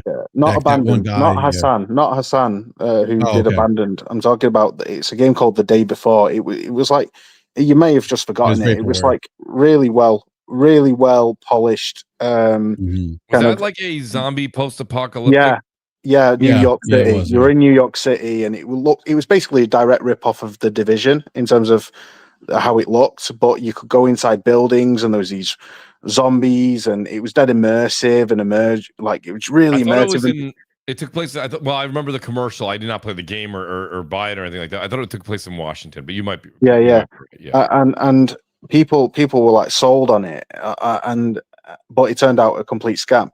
But what that game was appealing to, what that initial vertical slice video that was all kind of fake was appealing to, was the desire for a game the way you are in this post-apocalyptic world, scavenging, looting, and crafting, whilst at the same time kind of having kind of immersive, almost military kind of gameplay mechanics and customization options to make you feel like really immersed and grounded in that world. And that's what resonated with people who saw that fake gameplay and thought, yo, this game looks sick, I want that. Well, Arc Raiders is the real deal in that area. Like, it does those things that people wished the Day Before did, if that makes sense. It has really emergent gameplay mechanics and you should give me an idea, Wooly. Let's do that. Hopefully the Arc guys are listening. Next year for Halloween, have one of the maps release a small map instead of Arc androids, have zombie hordes. I appreciate that. Thank you. Yeah, like this game would do really well as a zombie shooter, like in terms of like the mechanics and stuff. It would change the element a bit, but yeah, I think like DayZ probably did something similar to that, right? Factual. Yeah, like DayZ was popular for the same reasons. It appealed to those that desire for an immersive world where you could get lost in with kind of military-esque mechanics and a compelling loop. And Arc Raiders does that, bro. It really does. And solo, there's a lot of YouTubers discussing it right now about why the solo experience in Arc Raiders is so good. It completely changes the game. And it does feel almost like a single player game, but you stumble across other players, and there's a really cool risk reward element to that. But at the same time, you can go about it. You've got half an hour in a map to loot up and extract, and you loot it up pretty much instantly. Like your backpack is only small, so it depends on whether you want to go home with mid-tier loot or you want to spend longer to find really rare or expensive loot. Either way, it offers a lot of freedom to the player to craft their own experience. That's all I can say.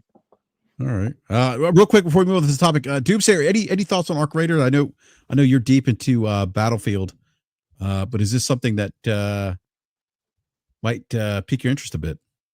It does have my interest, but I doubt I'll be getting it because I'll be playing Battlefield till about the end of the year, and then I have like a ton of other stuff. Like I have Ghost of Yotai. I have yet to play that. I bought Doom Dark Ages. I have yet to play that. So yeah, I'll finish off with Battlefield till the end of the year, and then start on the other stuff that I need to play. So get to your backlog. It does sound interesting because you guys were saying about with the Division and everything. I was like, oh, okay, you know what? That doesn't sound too bad. Yeah, no, and the reviews have been really, really good. That's the other thing too. So and the reviews from the critics, BRAP, as well as the user reviews, right? That's a big deal. Yeah, absolutely. Well, I do want to move on from Arc Raiders to a commercial. I don't know how I feel about these commercials. I wanted to talk about this because I found this commercial in particular odd. Xbox is, Logic, you talked about this last week, how the Xbox leadership, Sarah Bond, Matt Booty, they're kind of doing this press tour, Satya Nadella last week as well, that all this is done intentionally. And then on the heels of that, we have these new advertisements that Xbox has just recently, I think this week, released. And I want to play one here. Give me a second here.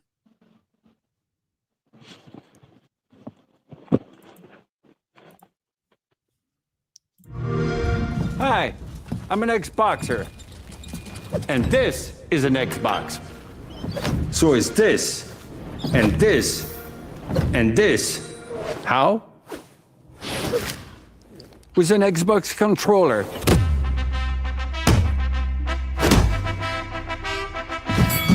Connect it with Bluetooth. Have Xbox Game Pass and take the progression and achievements anywhere. This is an Xbox. And this is also an Xbox with a controller built in.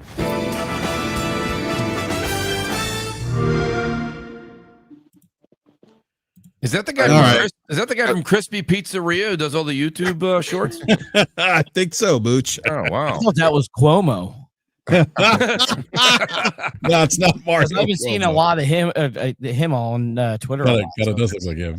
Yeah, Logic, you were saying something. Yeah. As of now, I am posting a bounty for a free game for anybody who DMs me a music video featuring Phil Spencer, Sarah Bond, Satya Nadella, and Matt Booty, backed by the track Hall & Oates, Out of Touch. Oh man. Bro. Oh man. I mean, I gotta be honest with you, that's where I was going with this. For me, this seems out of touch. I mean, the idea, just the slogan Xboxer, like and holding the controller, this is an Xbox. Like I said this a week ago. Like the Halo going to PlayStation was the last straw for me. Like now the brand just doesn't mean anything to me anymore. The game, it doesn't mean that I don't value the games. You could separate those two, but Xbox as a brand is just diluted to the point where it just doesn't hold any meaning to me, any value to me. outside of just the software. I know people are like, what do you mean? They publish the software. Xbox, as we have known it for the last quarter century, right? I think this right here, the Xboxer, the holding of the controller, this is an Xbox. I think look, the writing's on the wall. Xbox is an app now. Yeah. I mean, it's just, and there's another TV commercial, whatever ad that I want to play here in a second, but yeah, what do you guys think with this one? Yeah, go ahead. Just real quick, I just want to say if this is where Xbox is going, and I think Mikey Barr said, you know, like just you're a third party publisher, but if everything's in Xbox, then everything's in Ubisoft Plus, you know, and everything's in EA, whatever they call theirs, EA Plus. Like they're just saying that you can play Xbox games. They are a huge, not the largest third party publisher out there now. They're the biggest publisher out there. They're everywhere. They're on PlayStation. They're going to put as many games as possible that they're working hand in hand with Switch. They're on PC day one. The platform is this is them speaking. It's not me. The platform is not their main focus, if they're focused at all anymore. So it's really, look at a phone in this commercial right now. Look at a TV, laptop. You know, where's the PlayStation at and the Switch? I thought those were Xboxes too. You might as well put those in the commercial. They probably couldn't get copyright rights for it. But well, my issue is this: it doesn't resonate with me as a gamer, because for me, it's all about the games. Just give me good games, good content. The idea of Xbox everywhere, that's a nice thing, I guess. You know, it's certainly a value prop for some people, but it just doesn't resonate with me at all. But BRAP, let me interrupt here. Your real good buddy, which I'm not going to make, say his name. Oh, I knew you were talking about. Buddy is posting constantly on Twitter that the new Xbox is 6 times, more powerful than what the PS6. But he just doesn't. If he's been a gamer for so long, here's the thing I want to throw out there. You do understand. I think there might have been only one generation that the most powerful console actually won the generation. It's always been about, like you said, games. Whatever console has the best games and the most games, that's what people are going to go and buy and focus and put their money into. Yeah. Not about power. Nobody cares about power except for the PC crowd, because they could do so many other things. Easy there with the PC slander. We do like power. No, it's not. I'm not trying to slander. No, I know. But I know. Console players, I mean, I'm only speaking for myself. I don't care about power. I just care about, am I getting good games, and the money that I forked out, 5, 7, whatever it is, am I getting the value out of that box? It is PlayStation or Nintendo or whoever, are they giving me what I want? That's the whole reason why I got rid of my Xbox. Xbox gave me nothing. ROI. Well, right. a lot of people that were saying the best value in gaming with Game Pass are excited to stand in line for what could be upwards of a $1,200 Xbox coming out. So, when it comes down to it, to maintain the console customer, PlayStation has definitely sat down, and I'm sure they probably talked internally and said, hey, you know what? We could build a powerhouse too. But the thing is, we're also getting to the part of diminishing returns. Somebody who has a 5090 card has a more powerful card than a 4090, right? But is the person with a 4090 not enjoying their game? No, they are. So PlayStation's like, this is where we are right now. So if they come out with a box that's, let's just use the number that's out there with the Pro. Let's just use the number 700. No one's going to agree with any number I say. So just between $700 and $800 for a PS6, but the competition, if you will, the new Xbox is going to be at $1,200 or even $1,000. If there's a comma involved, there's a problem. You're just not going to be able to put 120 to 150 million consoles like they've been doing in people's homes at a price point of $1,000 or more. It's not gonna happen in the console world. You're not going to get that casual gamer. So PlayStation is trying to use as much as they can in their R&D with things like PSSR 2.0 that's going to come out in 2026 and going forward will only get better, and other things that they're working with customized chips with AMD to make it so that they can get the most cost efficient yet powerful upgrade from the PS5 Pro to what the PS6 will be, and keep that price point somewhere in that. I'm saying the number $700. If you guys think it's more, that's fine. I'm not even going to argue with you. but I don't think it's going to be anywhere near 1,000 because Xbox is going to be in that 1,000, 1,200. There's people rumored saying $1,500. I mean, if it's $1,500, it's good night. But if it's 1,000 or 1,200, but you see this handheld came out at $1,000, there aren't people in your neighborhood that are like, "Hey, did you get the new handheld?" No one's saying that. It's not even office talk. It's not water cooler talk in the office. It's nothing. So they know that in order to keep that console clientele where they are, BRAP, that it's not just power, it's price. And price is what's going to drive things at this point for the console, I think, moving forward. That's what Sony, I think, has in mind when they're sitting around their table discussing PS6. Yeah, Logic. Let me go to you because you referenced Hall of Notes. Well, I forget what song was it? Out of Touch. Out of Touch. Yes.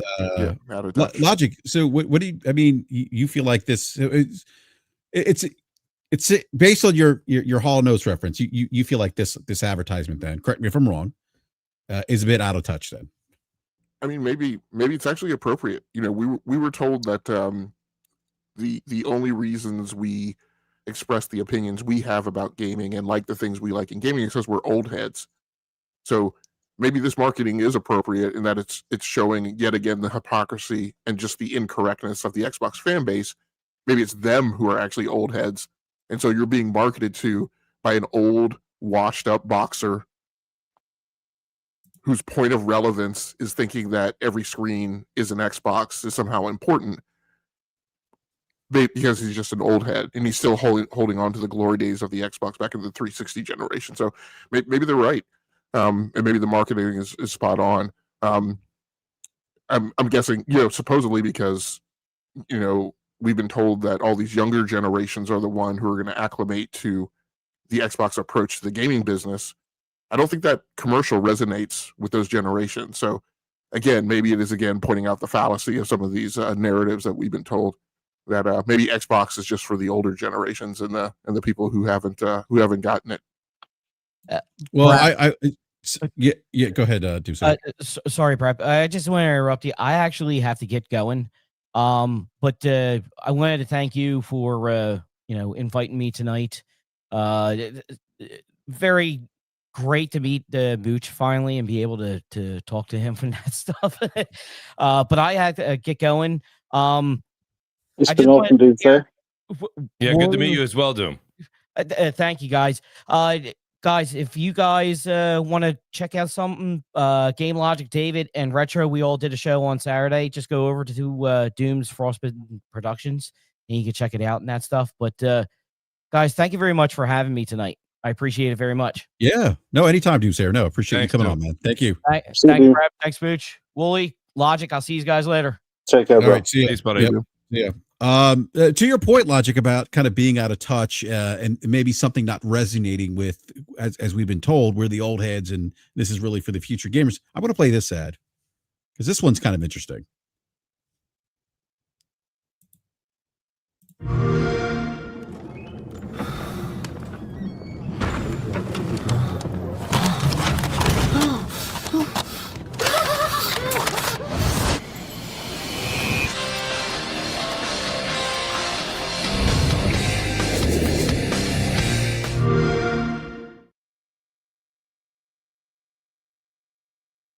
All right, we all the old heads can relate to this, right?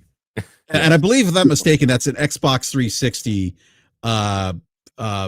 That's Gears of War, yes. Right? And he's sitting in the booth. I'm going to assume it's Blockbuster Video, but this just doesn't resonate with who they tell us this is for. That we're the old heads. That to your point, Logic, about their narrative going around that this is the future. It's not for us, the Gen Xers, right? Even though we have the ESA telling us that Gen Z and the millennials are playing on gaming consoles more so than the Gen X and millennials are, or Gen Z, Gen Alpha are playing games on consoles more than millennials and Gen X. But this is a Gen X experience. So I just I don't know. Like, again, it just doesn't resonate with me at all. Like, it comes down to just great games. Show me great games. Don't get me wrong. Game Pass, I'm subscribed to PC Game Pass. I use PC Game Pass, but this commercial just doesn't resonate with me as a gamer. It just doesn't. And the guy sitting in the I don't know, well, he looks like he's strung out, you know. He's sitting there waiting. He's got Gears of War and he's kissing it. I don't think we didn't do that. We went out and bought our games. He actually looked. Not that we didn't rent games, but mostly we were buying games. But yeah, he actually looked more excited in the Blockbuster clip. Yeah. If you show it again, he when he got the game in his hand, he's like, yeah, look at him, like he's going, yeah. When he had it on Game Pass, he was like, I'll get to it when I get to it. But notice that they have him sitting in his bedroom or his office or whatever, and he's not. There's no Xbox there. No. He's sitting in what I would imagine Game Logic's gaming room looks like. You know, one of his stations. The PC, the RGBs are fired up. You know, that's great.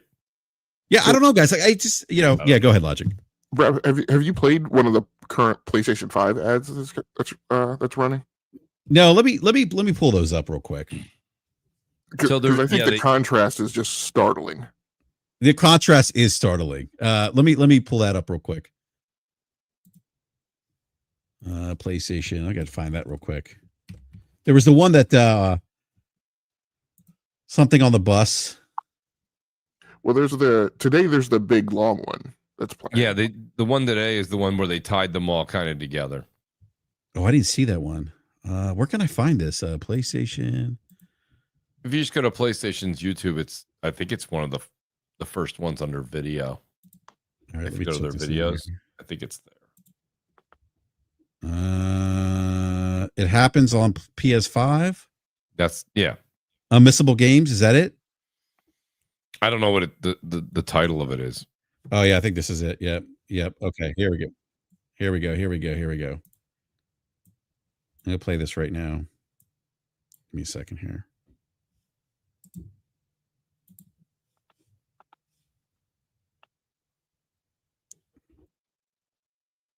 Hold on.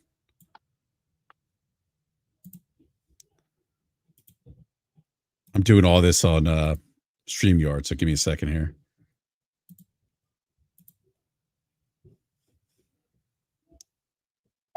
There's a place where this really happens, and that really happens, where adventure, resilience, and impossible comebacks happen. Flying fish, it happens. Creepy heads with tentacles, yeah, it happens. A place where what the just happened happens all the time. It happens on PS5. PlayStation. Now, just before I let you guys go, like when that commercial plays, especially that part that says where what the just happened happens all the time, that resonated with me personally in like remembering things. Like I can remember moments like that in Yote. I can remember moments like that in Death Stranding, like literally saying to myself, holy crap, what just happened? The fact that line in a marketing message resonates with a gamer in a reality in which that actually occurred to them versus what you see going on an Xbox it's just a stark contrast to me in the acumen of the different marketing departments and what they're doing right now. I agree 110%. I mean, like you see images of Ghost of Yote, you see Death Stranding, like Logic. There's that end there. That's Death Stranding. With I forget the that story arc. I forget the character in that story arc where he's raising his finger with the dead soldiers. But I remember like experiencing that for the first time, thinking, what the is happening? What is going on? And being glued to the TV, being immersed in that experience. That's gaming. That resonates with me, right? And like this is, I would imagine that the PlayStation commercial that we're watching here would probably resonates with more so with everyone on the panel, probably everyone in the chat, and everyone's going to watch the show later, and probably gamers in general, because they're talking about, they're presenting these experiences, right? And possible comebacks. You know, the flying fish is kind of interesting. It happens, but it does happen. You know, Well, that's what's great about gaming, right? It's just whatever the developer's imagination takes you, that's where you go, right? So yeah, and I'm glad that I came back to watch. You have some of the Xbox commercial. Now I'm catching up now with the live feed on YouTube. But yeah, that's an interesting thing, Brad, because all we saw on the PlayStation ad was games, right? And the slogans they were using in between do resonate and hit with each type of different gamer out there, right? Whereas the Xbox commercial, yeah, I mean, you could sit there and say it's funny if you're kind of relating to the older guys like us that had the blockbuster videos, or you're waiting for your game fly to come in the mail or something like that nature. But there was not a lot of games. He's holding the Gears cassette, what is it, the cassette, pardon me, no, the disc holder, and he's excited about it, and then it shows him at the desk, which also shows a PC, and then it flips over and you see just a picture of Marcus Phoenix. There's a truck in the middle and there's like something going on. Look, maybe a Avowed. It was like a wizard in the corner, and then it just fades out and says, "This is Xbox Game Pass." And it's like, who watches that and goes, "You know what I need? I need a $30 subscription right now, a month. That's what I need." That was really good. That's what I want. That's not what people. Unfortunately, rental option is just a rental option, and it's the weakest incentivizer, let alone a detractor, in the gaming market. It's only appealing to a very niche audience, which is primarily why the only subscribers are really those who were already on the Xbox ecosystem in the first place. Yeah. Because you're not going to change your gaming habits for the sake of a rental option when there are other rental services out there. Yeah.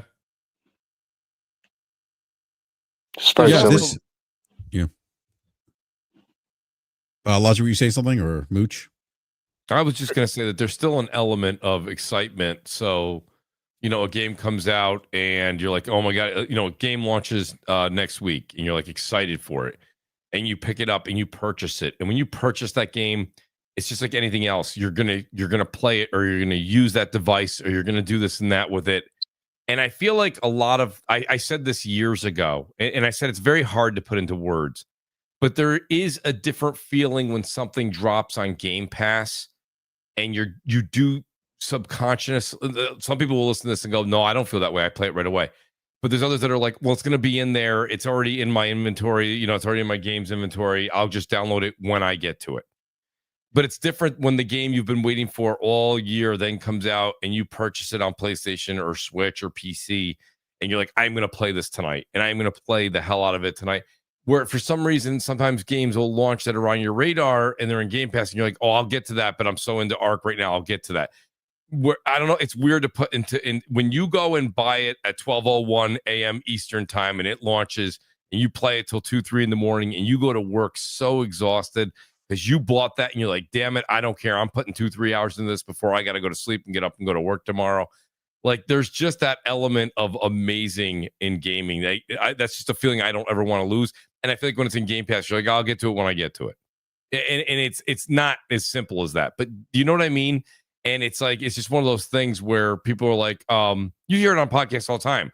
They're like, oh yeah, that's in game. Yeah, no. I really, really want to play that. I just didn't get to it yet. And it's like, okay.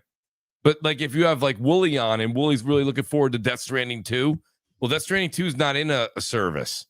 So Wooly stayed up until midnight his time, bought the game, played the shit out of that game, and didn't stop until his fingers bled. Like that. It's just that element of like that old school still lives in gamers throughout any generation, and it's excitement. And I don't know. It's just, I feel like that element of it just dropping into a service is like, I'll get to it when I get to it. There's times like, say the new series of The Boys or Gen V comes out on Amazon Prime, and I was looking forward to it. And then the weekend came and I was like, oh, it'll be there, I'll get to it. But I was looking forward to it. But if I bought Gen V, I'd watch it that night. You know what I mean? It's weird. It's just one of those weird, maybe it's this a psychological thing that we kind of all do in the background. Or, maybe I'm wrong. That's how I feel. I feel like it took a little bit of that excitement out when it's in, but other people would disagree and say, no, that's not true. I love it equally. That's fine. But I hear people say all the time, oh yeah, that's in Game Pass. I didn't get to that. I meant to play that game actually, but I'll get to it. I will get to it. It's different. I don't know how to explain. And I think that's why when they were doing this, they thought everybody would just shift to wanting this type of service. And that's just not how it really is. There's third-party games that don't end up in PS Plus, that don't end up in Game Pass. And those games are going to take you away from those subscription services, right? And that's going to eat up your time. And people are not playing video games 24 hours a day. People have lives and families and work and bills to pay. So time is very, very short for some people in gaming. So when you have your favorite game that comes out, whether it be Borderlands 4 or maybe it was something else, or it's Ghost of Yotai, like when you're playing that and then another game drops into your favorite subscription service, you're like, well, I'll get to that because it's not going to go anywhere. I'm playing this. You know what I mean? And I paid for this. I'm playing this. It's just another element. We consume media differently, and consuming media for video games takes time, dedication, hand coordination. You're playing the game. It's not like consuming media on Netflix or a TV show or a movie. It's different. You can't just put a game on in the background and beat the game. You have to play the game. You have to pay attention. Sometimes there's clues, there's hints, there's side quests, there's things you need, there's items you need to get to that next level. You can't just consume it the same way you watch a mini series on Netflix. So it's just not the same way we consume media. And I think they see that now. But at this point, Xbox is invested in and they went third party and they're putting their games everywhere. And I think Deathsinger says that right. If Ubisoft Plus is going to exist, then an Xbox Game Pass will continue to exist on PC, regardless. So it'll be there. How profitable or how great it'll be and how it'll stack up against what they want to see as far as the investors and higher ups and CEOs at Microsoft, that's yet to be determined. But they've made their bed, now they're laying in it, ultimately. Yeah, I also think that for me, at least, as a gamer, this has a bit of more cool factor to it than the Xbox advertisements that we watched. It's like, for me, I'm looking at the Xbox advertisement. I'm looking at this. Look at the PlayStation advertisement. I see games again. Games. You got FIFA Soccer. You've got Death Stranding 2. You've got Ghost of Yotai, Wolverine, Battlefield 6, Battlefield, Ghost of Yotai. Yeah, I mean, Fortnite's in there. I mean, like really appealing to mass markets, right? Yeah, but the center of this is games. Like here is what you can get if you go on PlayStation. All right, somebody who maybe isn't familiar with the Xbox ecosystem or Game Pass. What is Game Pass? What kind of games are in there? Like none of that's mentioned. It's almost like the Xbox advertisement was for its existing fan base. Existing, like how does that resonate with other people who might be interested in Xbox? You get cheap access, or you can play games everywhere. Okay, but what games am I playing everywhere? What's motivating me outside of access to play in that ecosystem? And I do believe it always comes back to video games, the kind of games that are available. Not just games in general, but just quality titles, right? And titles that resonate with the consumer. And this is the problem with the Xbox approach, right? Brad, here comes the moment in the show where I get you demonetized. Right? Are we going to church? No. I'm not gonna do a full-on sermon tonight. But you and I have talked about this. We talk about it almost every day. Like, a big problem is that it's always about the bullshit, right? It's always about the value prop. It's Xbox allows you to rent your games. Xbox allows you to play your games on multiple screens. So when a non-gamer watches this PlayStation commercial, they're going to say, oh, maybe I should go get a PlayStation 5. When a gamer watches this commercial, if they don't have a PS5, it makes them say, oh, maybe I should go get a PS5. If a non-gamer watches that Xboxer commercial, they're like, okay, well, either one, I should go download the Xbox app, right? Or they look at it and they go, I don't know what the hell I should buy based on that commercial. Like, that didn't tell me anything. Like, or maybe Xbox is on my TV. Let me go check that, But it doesn't encourage them to get into the ecosystem. It is no different than seeing a commercial for Spotify, right? Or Apple Music or Apple TV, or other than, many of those services will also go to market based on an artist or something that's available on their service. Apple TV subscription shows you all the shows that are only on Apple TV. So, the problem is with Xbox, it's always about the bullshit. It's always about the value prop. It's always about the thing that's not the most important thing, which is the games. But it's always about, hey, here's this commodity, here's this ease of access, here's this convenience, and here's this low cost. But that apparently is not driving large shares of the market to onboard into their ecosystem. Yeah, I don't disagree. Mooch, Wooly, any thoughts on what Logic said? Kind of piggyback off what he said. Can't really argue with it, mate. To be honest, I feel like we've kind of been. It's just the status quo at this point. Like we've repeated ourselves, like I don't know for how many years really, and there'll always be pushback with pseudo intellectual narratives, but common sense is common sense, and ultimately the results prove prove the logic, and that's as far as it goes.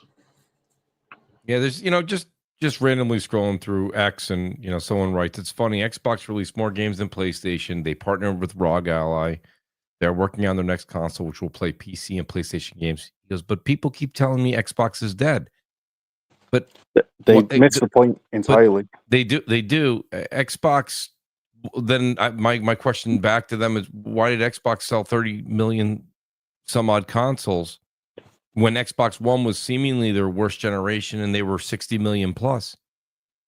So if they've done all those things, they're still missing the point. Like, when people say that you can play the PlayStation games on the PC, first of all, if you're listening to podcasts on gaming and you love gaming, who's waiting 12 to 24 months to play? Sega never died, bro. Sega never died. Sega's live and healthy, apparently, to these guys. It's and that's fine. If you say me and you raised your hand, that's fine. So wait the 2 years. But a lot of people just want to, like, there's two people that work where I work, and they're like, hey, they're about to start a family, and they're like, I'm looking to buy a console. They're getting PS5s. Like they're not going to build a PC. They're not going to get the new Xbox. They're not going to worry about the RAM. They're not going to worry about what the card can do. They're not going to worry about path tracing. They're not going to worry about any of that. They don't even know the stuff that we talk about day-to-day basis, what's going on in the gaming industry. They just want to plug a box in, play a game, because they're going to have more time at home because they're home with their new family member that's going to be there. So it's like like that's the point of the matter is people don't want to wait. If people want to play, we're talking about Arc Raiders, we're talking about all these games that are coming out. Who wants to wait a year or 2 years if you're if there's a game you're looking forward to? I don't know. I don't understand that concept either, really. I mean, sure, I bought games on sale, but those are usually games that I've always said, well, I'll play them, but they're not on my I can't wait to play list. If a cool game that someone like BRAP, you may have mentioned a game, right? Let's say you say Lies of P. I'm just picking that out of thin air, and now it's on sale on PlayStation or on Steam. Oh, wow. I'm like, oh, look, I just saw it's on sale for $19.99. That game was retailing before for $59.99 or $69.99. I'll pick that up, but like, it's just going to go into my backlog and I'll play it when I play. That wasn't a game I was dying to play. I'm just picking that out of a hat. But I'm saying, like, I don't quite understand those. That's one of those things where you put those things out on Twitter and you get a rise out of people. I get it. It's very, very. Yeah.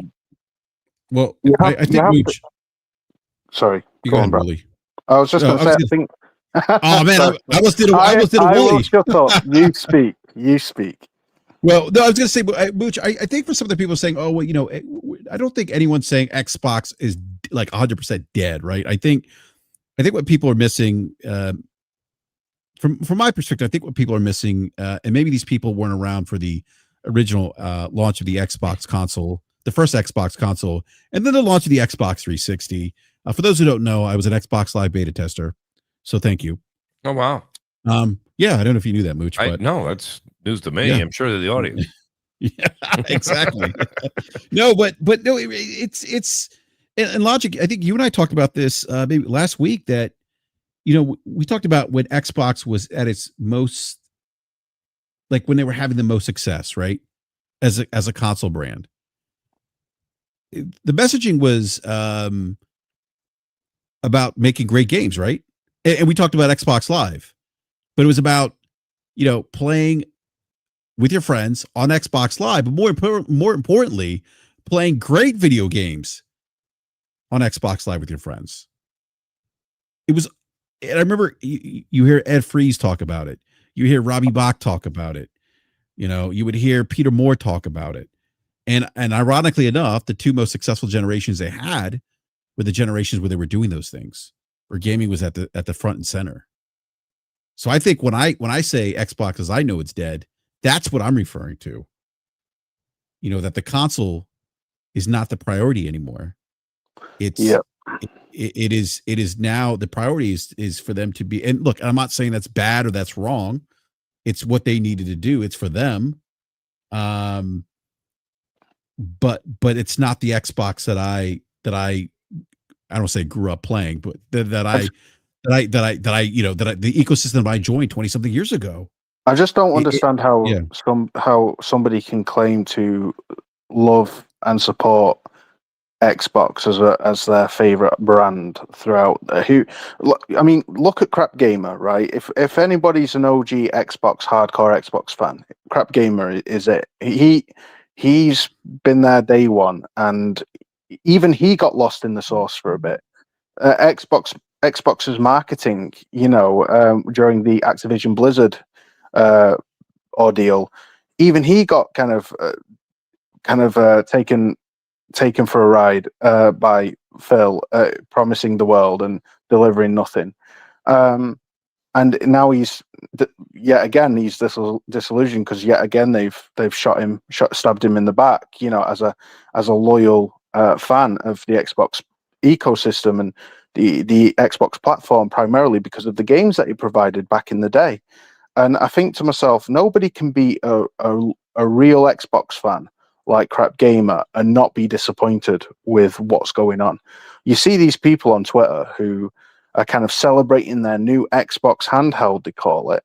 And I'm thinking to myself, my guy, and they're there kind of trying to get farm wins, saying, oh, I'm playing PlayStation games on my Xbox. Who would have thunk? I'm like, congratulations, we've established PC handhelds have existed for the last 6 years and play PlayStation published PC games. I mean, this isn't anything new. But the fact that it's an ROG Xbox and it has the name Xbox in it, even though the name ROG comes first, people are running with the marketing exactly like they hoped, that parroting that it's an Xbox. And I think to myself, how can you stand there and celebrate what Xbox has become, simply a branding label on a handheld PC? I think that you're getting the Xbox experience, that you are being treated as an Xbox customer, when all you're getting is what has already existed for decades, Steam and its library, and what PC gaming provides. You're not being treated in any other way except for as a cow. You're being milked for your money based on disingenuous advertising and playing on words and semantics, and what they're resorting to try and justify their purchase is also semantics.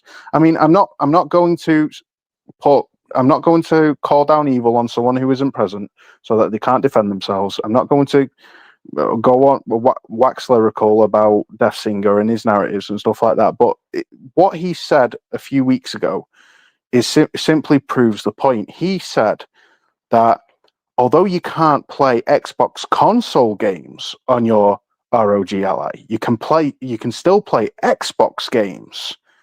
And I'm like, what you're resorting to there is literally semantics based on who the publisher is. And you're conflating publisher with platform. When we say it can't play Xbox games, it can only play PC games. PC is the platform, not a publisher. You don't have a publisher on earth called PC. So we're evidently talking then about the platform and contrasting what can be played, what platform games can be played on said platform, as opposed to what can't be. But people would rather play semantics and conflate and obfuscate for the sake of, I don't know, winning a debate. But But at the same time, but whilst all of that is happening, here Xbox gamers are suffering. Real Xbox gamers like Crap Gamer are suffering, and Mooch as well, and you, BRAP, and disillusioned with the franchise. It's not the brand that I loved for so many years. It's the games. Yeah, it's the platform. I mean, it was the games. I mean, it was. Yeah, I mean, great hardware complemented by great software. I haven't seen that in a long time. Factual. And not to say that like they haven't, like, you know. I've sung the praises of Game Pass this year. I think 2025 has been a great year for Game Pass. But more importantly, what I always wanted to see from them, and what I did see from them early on during the original Xbox and Xbox 360 generations, were games that were just, you could only experience on the Xbox. And that's what made the platform special. That's what makes a Nintendo special. That's what makes a PlayStation special. And I feel like it's lost some of that allure now with the direction that they're going. So yeah, it's literally becoming a Sega before our eyes, and people are cheerleading it and then going, and then acting shocked. I mean, the Destin Legary, Ryan McCaffrey, you know, Paris Lilly, you've got these people who have celebrated Colt Eastwood. He's even changing his branding, for goodness sake. He's even changing his channel to feature more PlayStation-centric videos, but these guys were donning suits during the ABK deal. They were you know, saying that PlayStation is as much a third-party publisher as Xbox, because they release games not day and date, but strategically at a staggered release cadence on PC platform, and people are running with these, trying to conflate like they're both doing the same thing. All they've done is very vocally, pitched to Xbox that what they're doing is the right thing. All they're saying throughout all of this is, thank you, Xbox, for doing what we want you to do, when deep down it's the complete opposite. But the vocal minority of people who have been so pro Microsoft and pro everything Microsoft says is gospel, and everything they do is fine and good for the industry, for the hobby. All they've done is basically said to Microsoft, keep doing what you're doing. You're doing, and there's like, and you wonder why they've misread the market, because those who claim to represent the market, sadly, are not the market. They are a sycophantic, money making mouthpiece to try and keep the clicks coming, and they don't represent gamer attitudes. Why would we want, you know, a load of IP to be locked under a company who are notorious for failing products? Nobody wants that. But they quoted Destin Legary, and they quoted Paris Lilly and Jez Corden in the court case to the FTC. They literally, Microsoft used what they said as a pitch to the FTC, to the court, to show that this deal was a good thing. So nobody can tell me that they haven't been corporate mouthpieces or haven't been cheerleading this thing the whole time. Nobody can convince me that that's not the case. That, like, when you're literally used as a source of justification within the court trial to try and get the deal passed, you're party to that. You are directly responsible, and you owe a big apology. At least Colt apologized. You know, at least he's done something. But these people are still talking. They're still on their platform, still trying to engage their subscribers to keep them hooked, to try and keep them under this idea that they know what they're talking about. How is it us small fry, BRAP and Mooch and Logic? How is it us small fry this whole time, this last 5-6 years, have known more, have been more accurate, far more accurate, and had a greater insight into the direction Microsoft is going with Xbox as a brand and as a platform than these people who claim to be on the inside and in the know and have these huge these huge social media platforms to that they speak from, and direct connections with Microsoft as a company. How is it we've been more accurate than them and known more? Well, it's crazy. Sorry for my rant. No, I think some of us have been paying attention to, you know, some of the trends that we see in the market and looking at some of the data. You know, but you're just a fanboy, bro. You know nothing. Yeah, you're just a fanboy. Well, you don't know what you're talking about. You just hate Xbox, right? That's what they. That's all that they've ever said in rebuttal. They choose not to think. What is it Destin Legary has said this whole time? That Microsoft are $1 trillion company, so whatever you say, they know better.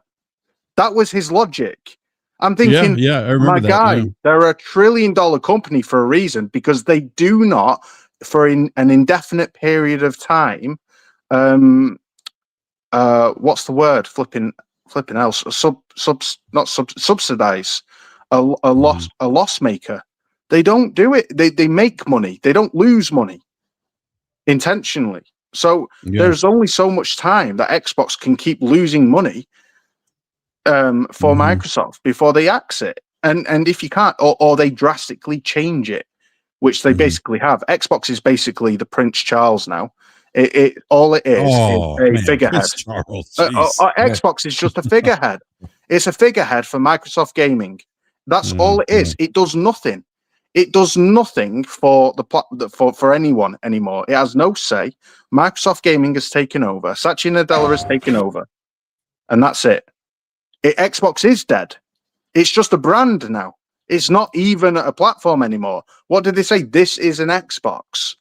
This is an Xbox. My fridge is an Xbox. Like, what's the platform nowadays? Even the PCs, the consoles coming out in the future are just going to be ROG PCs. They're going to be Asus PCs. My goodness. Sorry. Well, I'll go up. No, that's fine, Willie. I do want to move on to the last topic here. PlayStation provided an update for its cloud streaming to the PlayStation Portal. So they put out this press release today on the PlayStation blogs, also picked up by other media outlets. Cloud streaming officially arrives on PlayStation Portal today with new support for digital PS5 games in your library. Let's see here. Stream select PS5 games directly on your PS4 Portal with PlayStation Plus Premium. So this is paywall, by the way. I should mention that. It's behind the PlayStation Plus Premium subscription. And so today, so Sony says today we're excited to share that PlayStation Portal is receiving one of its biggest updates yet, starting on November 5th at 6 p.m. Pacific Standard, November 6th at 2 a.m.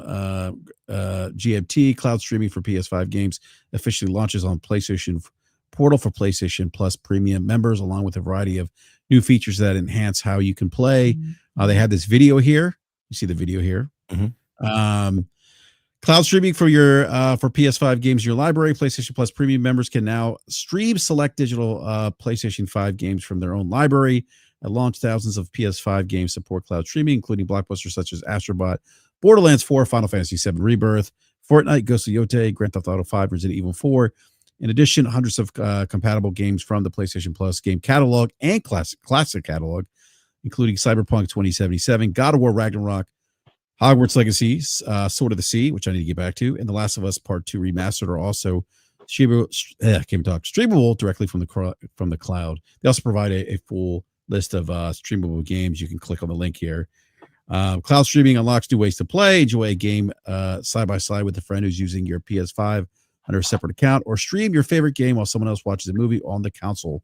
Cloud streaming also makes it easier to enjoy PS5 games on the go, at a hotel, cafe, friend's place, or anywhere else with a high-speed internet Wi-Fi connection, since you can keep playing even when your PS5 console back home is powered off or in use by another account. So that was today's announcement. There's some other updates they provided with their redesigned UI, enhanced gameplay experience, new features for remote gameplay, for remote playing, cloud streaming, 3D audio support, passcode lock, network status screen, and so on. So there's some other details here that you guys can check out by going to the PlayStation blog. All right. I don't have a PlayStation Portal. I've been tinkering with the idea, flirting with the idea for some time, but I don't know. What do you guys think of this announcement? BRAP, we talked about this a long time ago on Crossfire. I think it's going to be a big hit again this holiday. I mean, it's got a $199 price tag. Now, you do have to realize. I mean, I'm more realistic with it. I see some people being like, "Yeah, I can't wait to play Battlefield 6 on this." I think it's we were talking about. I believe the game earlier in the show we were talking about was Dispatch. Was it Dispatch we were talking about earlier? Yeah, Dispatch. Yeah, yep. Great for that game. Great for was it there? Trying to think of a couple of the other games that are out there, like Vampire Survivors. It's great. I played Astrobot on it. I played games such as I actually played the Neo 3 demo on it. Like I said, the family was enjoying something on TV. I had the PS5 on or in rest mode, and I just was like, "Oh, I want to play that demo," And I played the entirety of that demo twice through on the portal, and it was fantastic. These updates are even better, but again, we talked about it with Arc. I have to bring this up. We're talking about handhelds that are out there. This is an accessory to your PS5.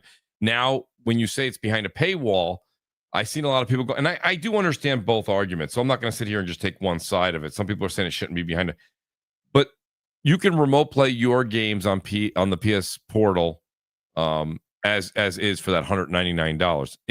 What's behind a paywall is if you want to stream games, not using your PS5 and not your games. Right? You have to be subscribed to PS Premium anyway to stream your games from your PS5. That's right. That's the whole thing. So it's the convenience for me is my digital library, which I went this entire generation. I think I picked up maybe a handful of maybe a half a dozen physical copies. The rest are all digital. Because that's just where the future's going. I'm not saying that if you're a physical collector that you should stop. You should probably keep going. I think those physical collections of people that put everything out all over the place is amazing. Those are great to see. But I have a decent library of physical media in gaming, but it's not like the ones you see where people are like, walk into my room and they have a room just dedicated bookshelves all the way up to the ceiling, and it's just games as far as you can see. So I went digital. I told you guys this at the end of last generation. I'm like, at that time I was like maybe 60-40. Now I'm like 90-10 digital, and like I love the idea of the convenience of playing that in the portal. Every update, the portal has gotten better, and I mean better in performance. I mean better in just lag. It's gotten better in everything as far as making the experience better for more games. I don't play Battlefield. I'm not going to play Call of Duty. I'm not going to play Arc on my portal. I'm not telling you not to. I'm not. But single player experiences are phenomenal on there. Now with the 3D audio, because I have them right here. I have so many headsets now. I have this headset that I have the Link headset that just came out. What was it, last year? And love that I can put that on, get the 3D audio, get immersed in that through that system that they have set up. If I want to, I'm not probably going to go to the premium, not right now. I don't see why I would go to premium. I'm happy where I am with PS Plus. But if you love all those older games that are now available on premium, and a lot of them are there, you can stream a lot of PS3 games too, I believe. That's really an amazing feat. And the product that I got for $199 is the gift that keeps on giving. Every update does more and more and more for the device. And I think what PlayStation's really doing here ultimately is they're kind of Trojan horsing this in the fact that they want to have a dedicated handheld, next generation. That'll be an additional purchase, an additional SKU. It'll run parallel to certain things. I don't know if it'll play PS6 games. They haven't decided. It's all rumor. But I'm just saying to you, like, that's what they're really kind of readying up the customer for, right? So, BRAP, you said you're thinking about it. I'm not going to sit here on tonight's show and tell you need to buy Arc for $40 and a Portal for $199. That's it's getting to be a costly show for you. So, right, I'm not going to do that. Yeah, but I will tell you, you are a family man. You have people that are consuming your TVs at multiple stations at various times of the day. And if you want to play Yotai and just get a couple of side missions done, while you're chilling. And I know that you love sports as much as I do, so I know you watch the Commanders, or I know you're watching. There's nothing better than to be able to I do some Yotai side quests while I'm watching the Giants, and the Giants don't give me a lot of reason to watch, so I'm actually more watching the portal. But yeah, there's just I think it's great. I don't really see a lot of negatives here. But if anybody in the chat or the comments later says that's not for me, Mooch was saying this, I don't agree. That's fine. I understand that a portable device is not for everybody. But to be able to take your digital library, and if you want to pay into the paywall and use their servers and play the games that they have that you don't currently own, but you want to stream those games on that service, that's entirely up to you. I'm not doing the premium package myself, but I enjoy streaming my digital library, and those additions that they said between the 3D audio BRAP, now hitting the PS button, and it makes a lot more of the options come up. You can see how your internet connectivity is with your game on the fly now. Things are just, and I'll tell you, we should revisit this. We said this on Crossfire over a year ago, is the ergonomics are extremely comfortable. It's a joke. It may be the ugliest thing you've ever seen, but it's extremely comfortable. I have a Steam Deck. I had the original ROG Ally. I got rid of that. It is very, very enjoyable to play. It's a DualSense cut in half on the sides. It is very comfortable to hold and experience and play a game for upwards of an hour or longer in your. I just find the analog sticks a bit too loose for me. That's the only problem. But that's my issue with. That's just my general issue with all handhelds and Joy-Con joysticks. Yeah, that's fair, Wooly. Because I would say yes. I mean, it's probably one of the better analog sticks that are out there. But yeah, I just don't understand why not enough people talk about it. Like, you can't be accurate. You can't use fine aiming competently. You can't play anything competitive that involves aiming. Even single player games like Control or Uncharted, aiming is difficult with those analog sticks. They're really loose, and this has always been my gripe. Yeah. Like, I don't know if the new ROG, I can't speak to that, has full analog sticks or not, but full size. But man, if a handheld came out with full size analog sticks, like even like the Switch, like playing Cyberpunk, I can't imagine playing Cyberpunk on floaty small sticks that just aren't accurate. I want to be able to aim competently. I mean, I will say this. So, Willie, I agree with you. I really do. But what I notice is, so when I'll go a month and not use the portal, right? And then I go back to it for that first time, I feel the way you feel. When I start using the portal a few days in a row, for weeks at a time, and I'm going more steadily with it, I do find that I make that adjustment. Yeah, that doesn't make it correct. So you're right. I just think that I make that adjustment to where I know how those analog sticks are going to react, and I adjust. And that's not lag. That's just like you were saying. They're very loose. So it needs to be a full-sized analog. I agree. I don't know why they wouldn't do that. It's not like that would mess up anything as far as the grip or the ergonomics at all. So I don't know why they don't do that. But you're right. The Switch also, I was just playing, I just said Silk Song. Shout out again to Lord Metroid for the code. But, that same thing there. I played as much as I could when I was on the road to Denver a few weeks ago. And then the minute I got home, I docked that Switch 2 immediately and started playing with my Nintendo Pro controller. So yeah, I hear you. It's not always the best way, but again, depending on the game, the sticks are fine. But there are certain games where it does get annoying for sure. I mean, it's not as if the PS Portal couldn't house full size sticks. That's what I'm saying. They could have definitely. It's a DualSense. Right. Exactly. They could have very easy. I don't know why I don't believe. I think when somebody did true measurements on it, the buttons, triangle, square, circle, and X, I think those are also just slightly reduced in size, but that's not as noticeable. I don't know why they did that. I don't. Maybe I'm sure there's a technical reason. If we had somebody here from Sony Hardware Design that would give it, I would hope they would go, geez, that's a good point. I don't know why we did that. I think they'd have a reason, but I don't know why. It doesn't make any sense to me either. Well, Moosh, they do listen to the show, so they'll probably take that into consideration. That's correct. It'll be in the next Mark Yeah. Cerny tell all. Exactly. Yeah, the next deep dive. Yeah. Yeah, I don't want to sound like a moaning Myrtle, but it is a gripe that I have with everything, even the Steam Deck.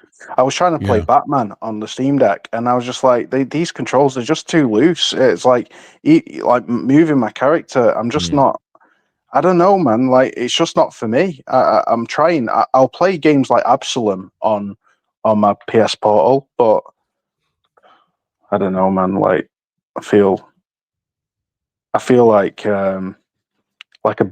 like it's I'm just not cut out for them small analog sticks on portable gaming devices. That's why you hear people will say like, oh, if it's in Europe, maybe a European football game, soccer here in the United States, or American football game is on, or a baseball game, or maybe someone in the family is occupying the family room television, and you just want to put a pair of headphones on and play.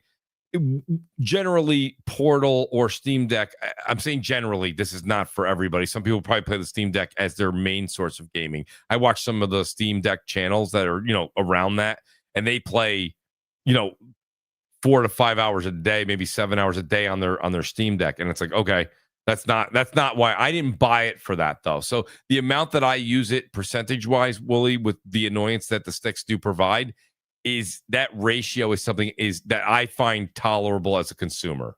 But I do want to say it does depend on the game, and it does depend on the gamer. So you may say, no, that for you, that's not acceptable. That's fine.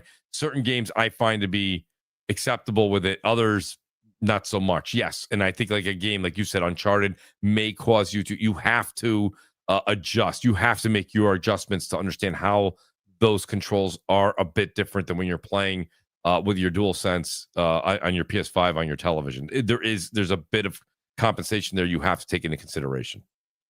Yeah, factual. I do think, if I may, BRAP, just about this handheld rumors and stuff, and how it all points to something. I think this. I do think this. Are we talking about the cross-buy rumor? No, I don't think that's a thing. We're not going to talk about that. Fair enough. No, fair enough. But yeah, about the storefront, you see, because I think it all kind of adds to this potential that Sony will create a storefront, and on PC to attract PC gamers over to the PS6 when it releases. But yeah, I don't know if that's what we're talking about. Yeah. Sorry, Willie, hold on a sec here. I'm trying to catch up on the chat here. I try to interact with the chat as much as possible during the show, but it's kind of hard to do when you're doing hosting duties. Yeah, facts. So I'm sorry. So Willie, so you think this kind of hints to them, and there's that rumor that they're going to have like a dedicated handheld per se, right?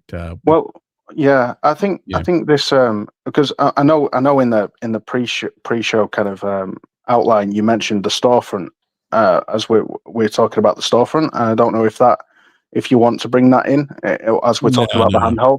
Yeah. All right, fair enough. I won't talk about it then. No problem. Yeah.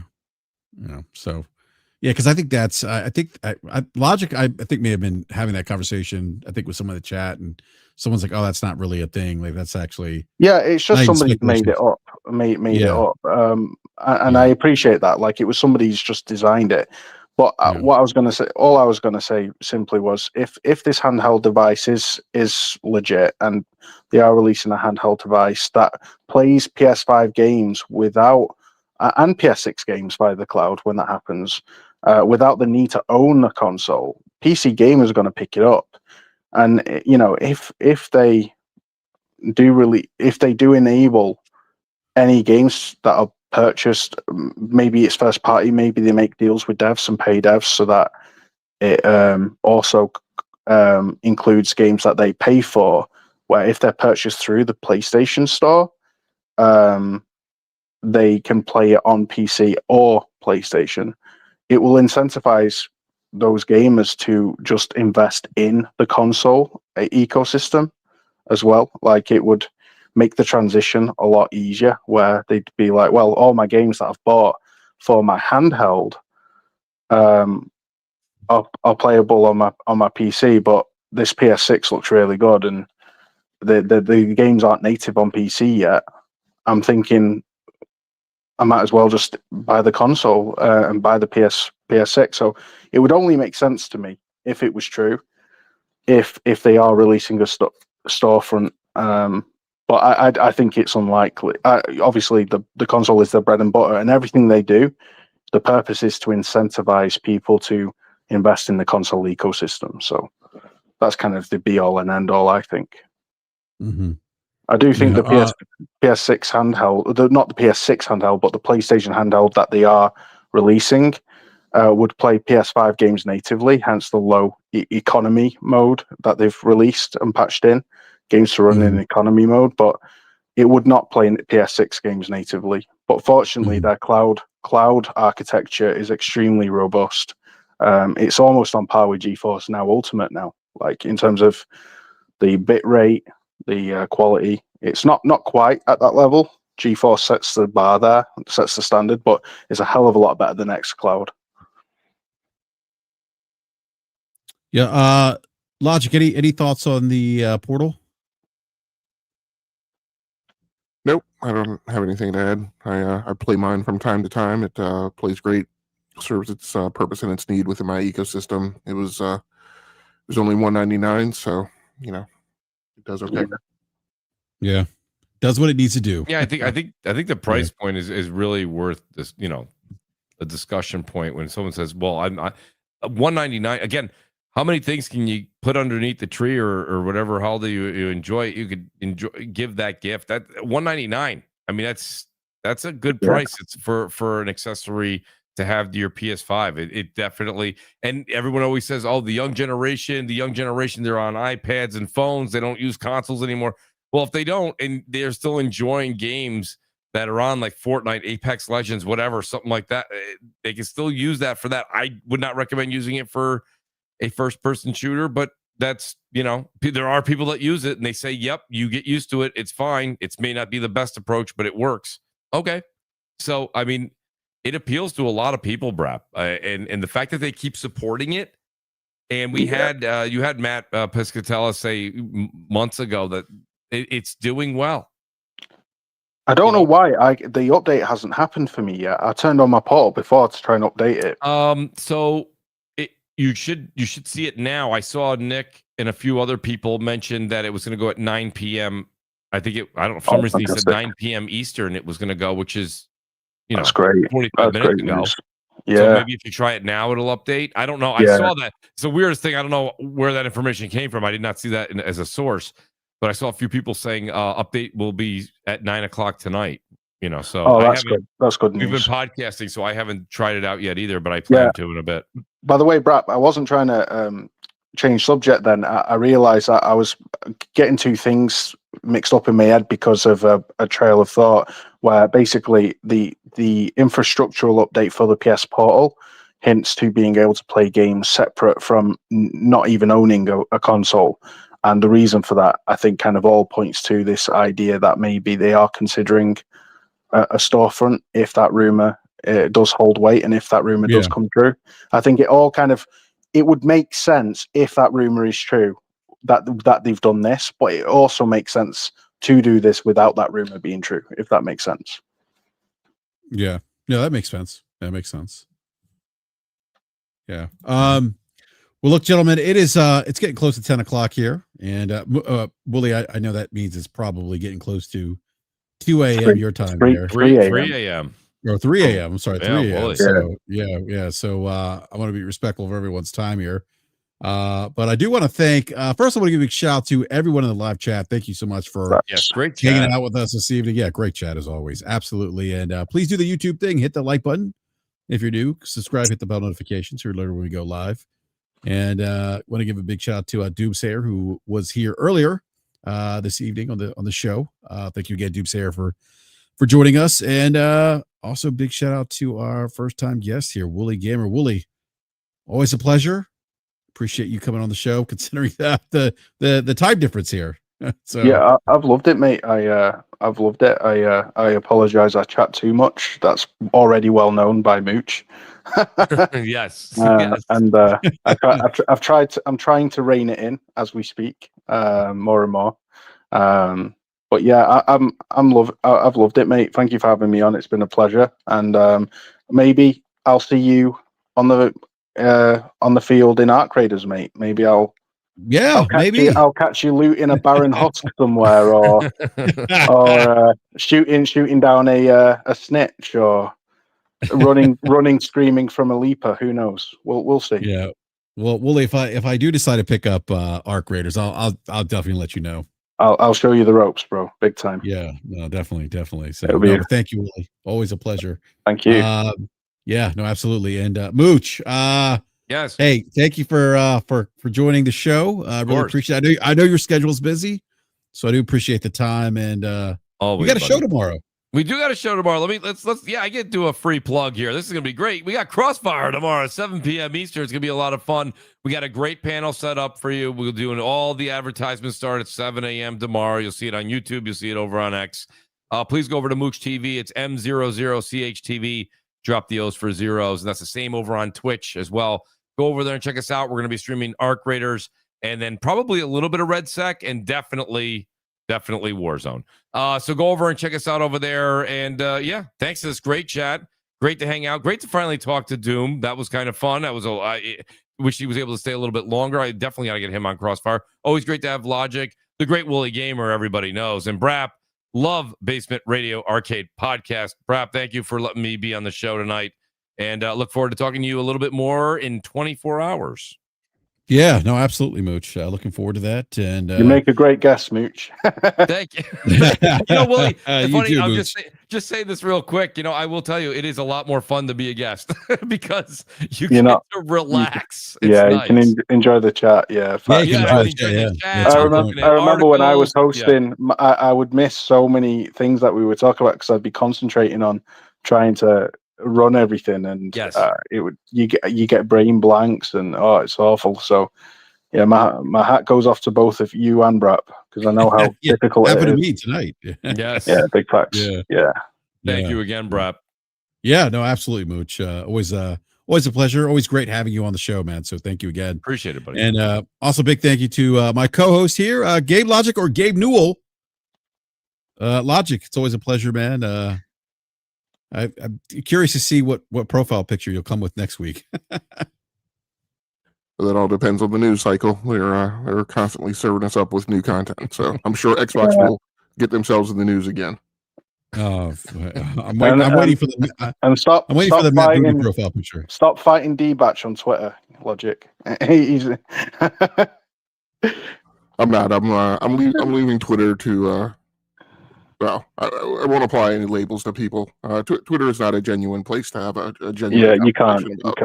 It's insufferable sometimes. Data or scientific and engineering facts. Yeah. So, well, for what it's worth, mate, I love your takes, and I love hearing you speak. And you speak with a lot of common sense and logic, and I appreciate you. So, thanks a lot, brother. Appreciate it. Yeah. Well, Logic, always a pleasure, and I don't know if you want to go ahead and plug E2KG. I know you guys have a show every Sunday night. Yeah, man. I'll just plug your guys' podcast, Basement Radio Arcade podcast here on Wednesdays. Mooch's show. I'll be on Crossfire every now and then. Doom came through here. I forget what his new show is called, the Gamers Lounge. So that'll periodically be, every few Saturdays. So feel free to stop by there if you guys ever want to hear me chat about games. Yeah, no, absolutely. So, well, gentlemen, thank you again so much for your time. And big shout out to everyone in the live chat again. Thank you for joining us this evening. Really appreciate the support. Again, hit that like button, consider subscribing, hitting the bell notification so you're alerted when we go live. And we'll be back here next Wednesday at 9 p.m. Eastern time. So till then, everyone have a great rest of the week. Enjoy your time playing video games, because remember, that's what it's all about. It's about having fun. So that note, we're out. We'll catch you next time. Thank you for watching. Night, everybody. Peace. Bye.